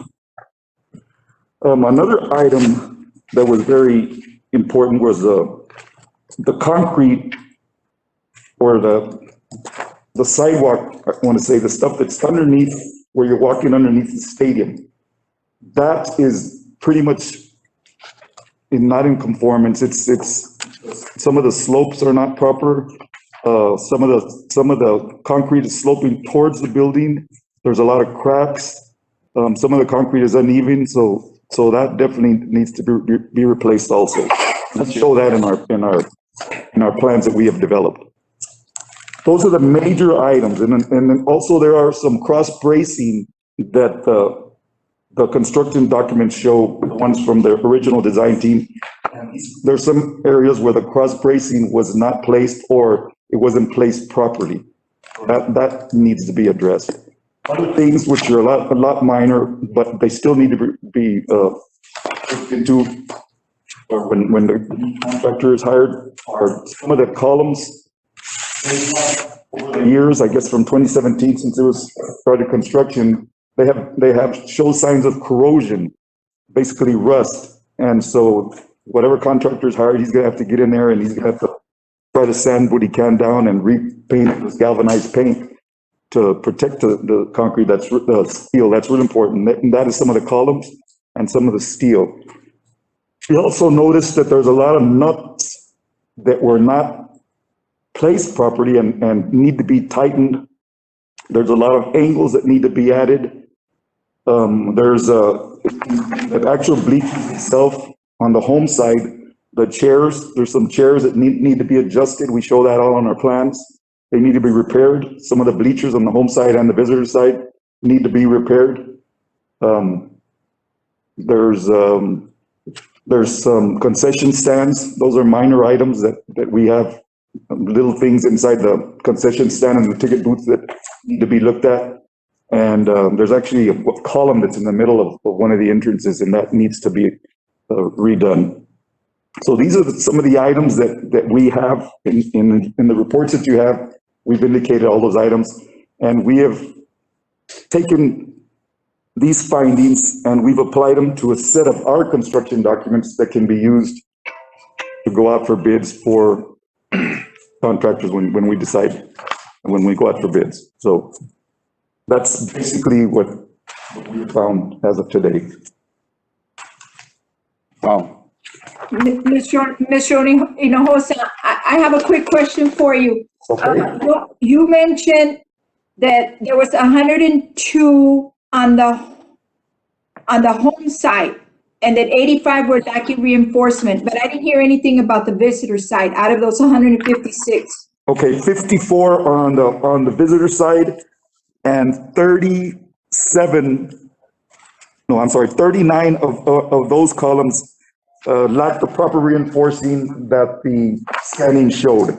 15 of those were also inclusive, where they couldn't get the proper scanning because they have to get at least 12 inches and they were only able to do 6. So we're not able to tell if all the reinforcement is there. But like I was saying, all of the rest of the piers basically do not show the proper reinforcement. More than likely, these do not have that proper reinforcing also. So it's okay. I just wanted, I didn't hear on the visitor side, I didn't hear you mention the numbers, but I got them. Thank you. Okay. Mr. Hinojosa, we're getting ready. Football's just around the corner. And we know that that's where a lot of the fans and they go there. God willing that it's better with COVID. Graduation also. Yes, graduation. Graduation in May. And it's supposed to be outside and it's supposed to be there. Yes. Is it safe? Well, look at what he stated in his letter. I know, but I need to, does it have to be condemned? That's the question. Until the main two things, until these piers get repaired and until the proper cross bracing in the bleachers get repaired, we recommend that it doesn't. I just wanted to make You recommend that there be no activity there? Yeah, can you read from your letter what you stated, sir?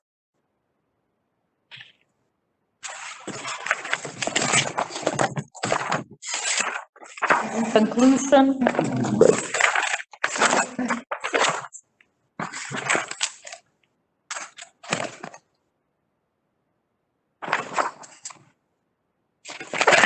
Conclusion, since the items mentioned above are not in compliance with construction documents, design drawings, shop drawings, submittals, and specifications, the structure does not meet code.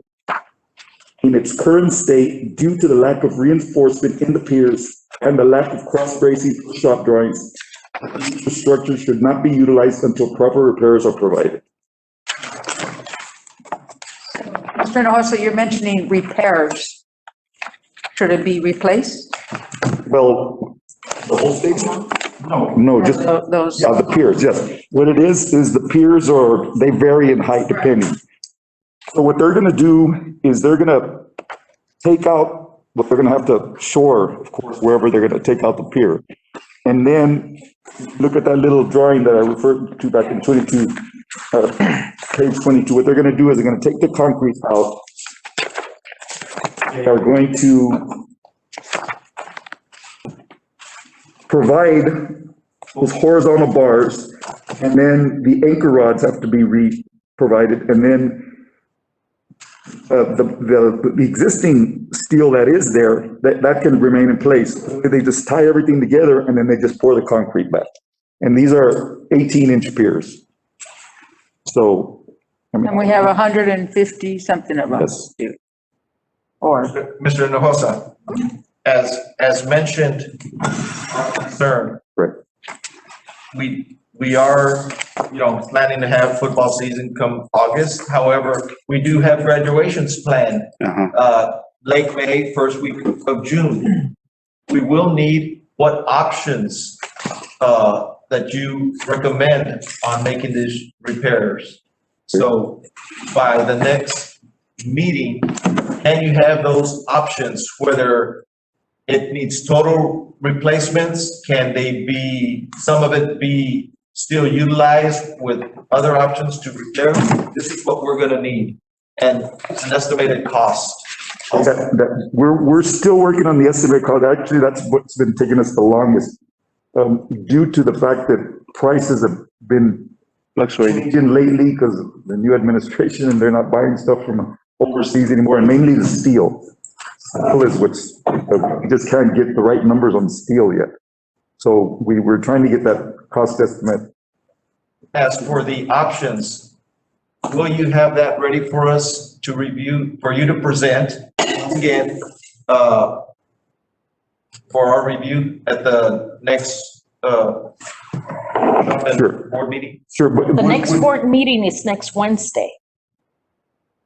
Would you have enough time to give us the options I think so. for next Wednesday? That would really help because as you. When did we hire Mr.? We don't have venues for graduation because everything's shut down. So we were planning to have graduation. Full stadium or? Well, actually, no, it wouldn't be a full stadium. Last year, Mr. Rivera, do you remember? We gave, how many tickets did we give our students? Four. We did not, did we even have half of the stadium? It was the home side. No. No. Okay. Now, we could also divide between home and visitor if we needed to. Because the stage is right in the middle. That would be something that we would need to. If need be, but that's our urgency. Okay. See, I think we could make a decision after he gives us the report next week. Absolutely. Yes. I have a problem. We hired him, Mr. Hinojosa, when, 217? 2007 was his first visual cursory inspection.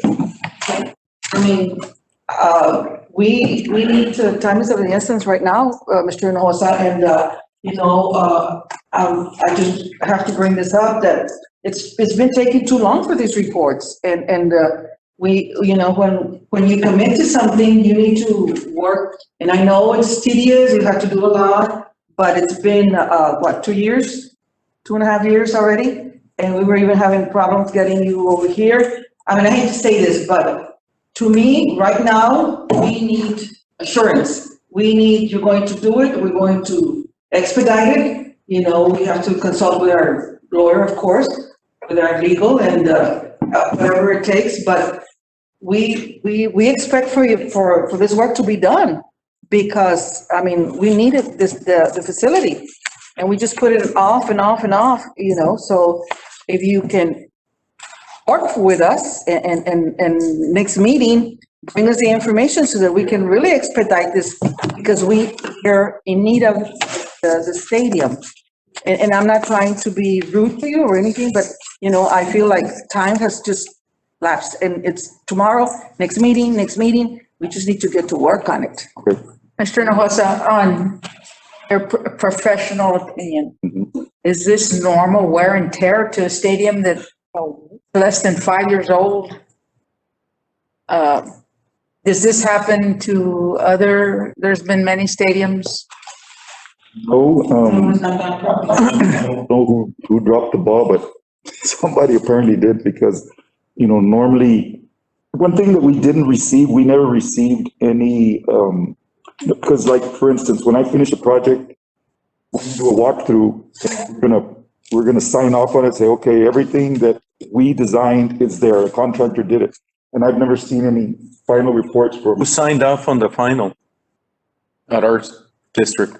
At our district, Yes. it was presented to the board and the board approved the final. But there was no findings as, No, we have a binder about this thick. so there was findings at that time and it was approved with those findings? Yes. And who did the work? I'm new, as you know, who did the work? The Holtremont was the general contractor, Alvarado were the architects, were the design team. And who was overseeing it at the district level? My question. I was myself ultimately responsible with the maintenance director and the project manager. And we brought all this forward. But again, there's the piers, the radar strands, we were not aware of. Sure. Of that part. All the other items were warranty items, considered warranty items.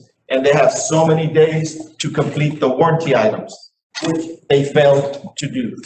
So they failed to do all this work and now we're still responsible to get everything fixed? Yeah, but they were gonna pay everything. That's why we held money. That money on this. Right. No, but it wouldn't be, it wouldn't be enough to cover all this. But not for Alvarado. Alvarado was paid in full. Yes. I think he was. Aren't there, and when these getting you done, aren't there inspections that need to be done? Well, he was saying that he did observe that. Inspections and. Typically, that's before concrete is poured, whoever is responsible for those piers goes and observes them to make sure that, because once you put that concrete, as we found out, you don't know what's there. Sure. Exactly. Actually, what started all this is that before these scans, because these scans took a long time, and it was during the pandemic, and it even took longer. But before the scans were performed, we took it upon ourselves. We found a little pier in the corner that we didn't think was going to be a problem. We chipped off because when we saw all the cracks and stuff, we said something's wrong. More than likely, the reinforcing is not there, but we weren't sure. So we chipped off a part of the pier, and sure enough, this reinforcing wasn't there. But of course, we weren't going to chip off every single pier, so that's when we recommended these scans, and that's what happened. The steel is not there, and somebody should have. The design team. Somebody from the design team should have caught that. And the design team was? Alvarado. And I think somebody was just cutting corners, as we can see. It looks like. And again, I remember correctly. the district, we noted everything. That's where this came to light. However, there's a process that we have to follow, and possibly Mr. Hansen can explain the contractual obligations and what we can and what we can't do as a district. We can't, there's a ways and means clause in their contract. We can't tell them how to do their job or anything else. We brought it to their attention because we have all the documentation where we send it to the general contractor, where we send it to the architect. This is what we keep seeing. We took pictures and. But nobody can stop it at that time, even if we see that it's wrong. You can. Mr. Rivera, Yes, ma'am.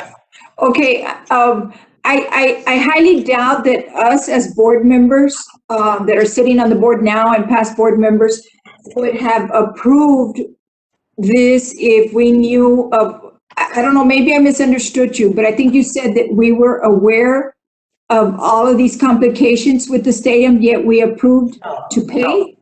Okay, I may have misunderstood. If you can just explain that a little more. The cosmetic parts, yes, we were all aware. The major items that have come out since, none of us were aware of that. The reason we found out on the piers is we kept seeing the chipping of the piers, and then we noticed that the rebar was not tied to the anchor bolts. Only when it broke off did we notice that. That's when we thought we knew we needed further investigation, and that's why we hired a third party. And that's why they hired Millennium to do the GPR scans. At that time, we were not aware of the major issues. We were just aware of the little cosmetic parts, of which the general contractor has a time limit to work on it and repair as a warranty item. Yes, because I know some of us did speak up when we found out about some of those issues. But I'm sure that legal was also there, so maybe he can explain a little bit more. I can when we go to closed session. Thank you. Okay, thank you. Now, these rust stains that I see on these pillars or these beams, that's not normal, Tara. These were quality type of metal, the steel that's supposed to be used on stage. I read where it says galvanized coating.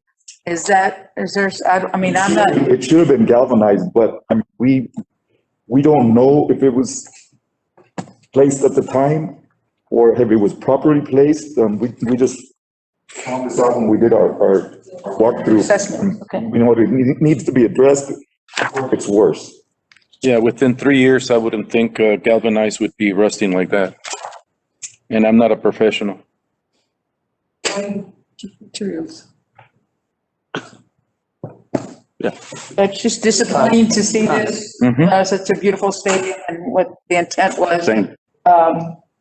You know, the previous stadium there had been built in the 70s and had been there for the longest time. And then to have this done and within a 5-year period look like this is just really unacceptable.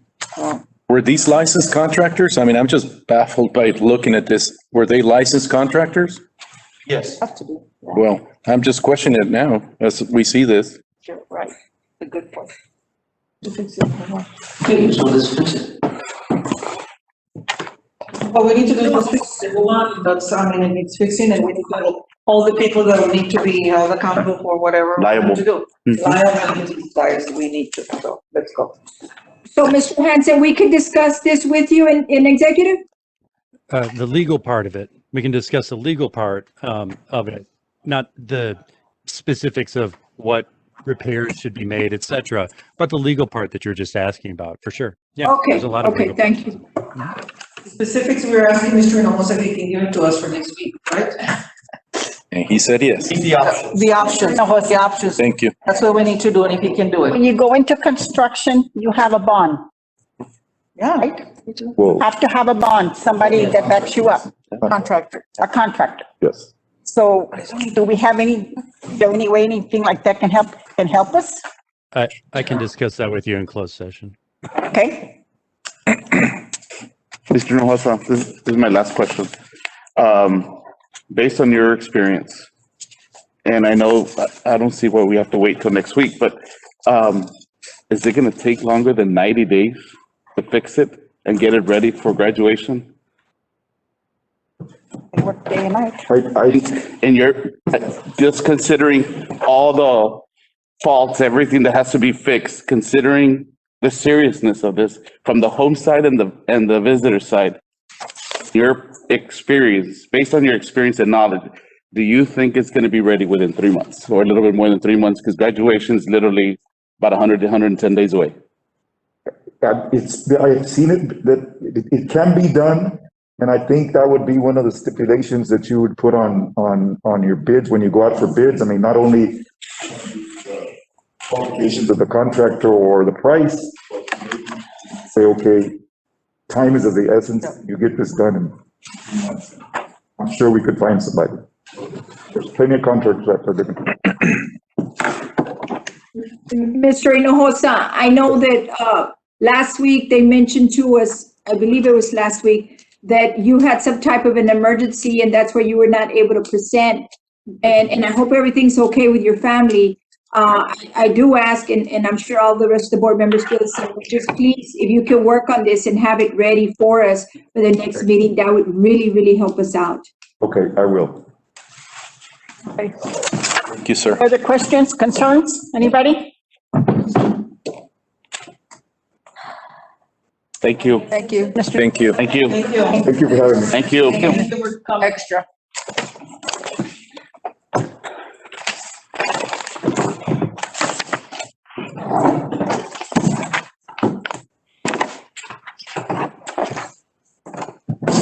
It is 10:18, executive session is over.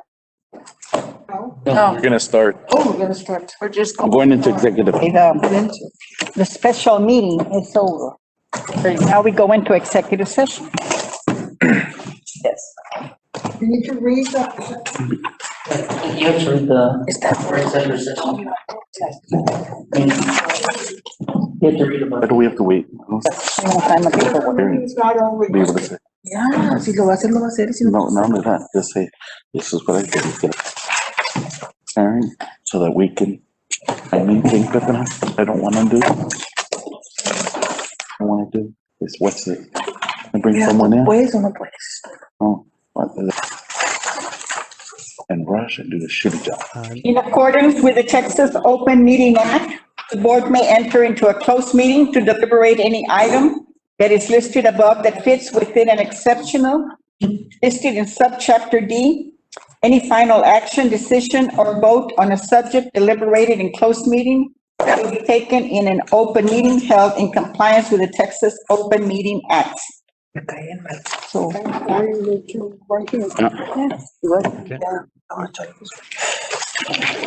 We are now in executive session.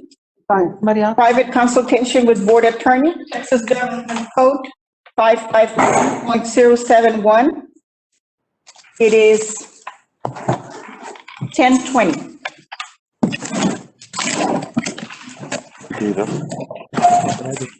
We're now in executive session.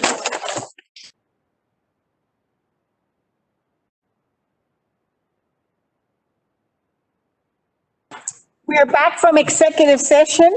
It is 11:05. Do we have any further business? All those in favor of adjourning? Aye.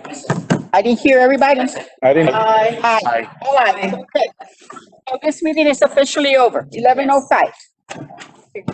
By Ms. a second by Jerry Zamora. Thank you, Betty, for all your questions. Jerry, bring my plate right now.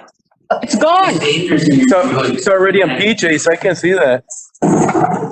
Oh, HEB, Jerry, don't go to HEB. Bye.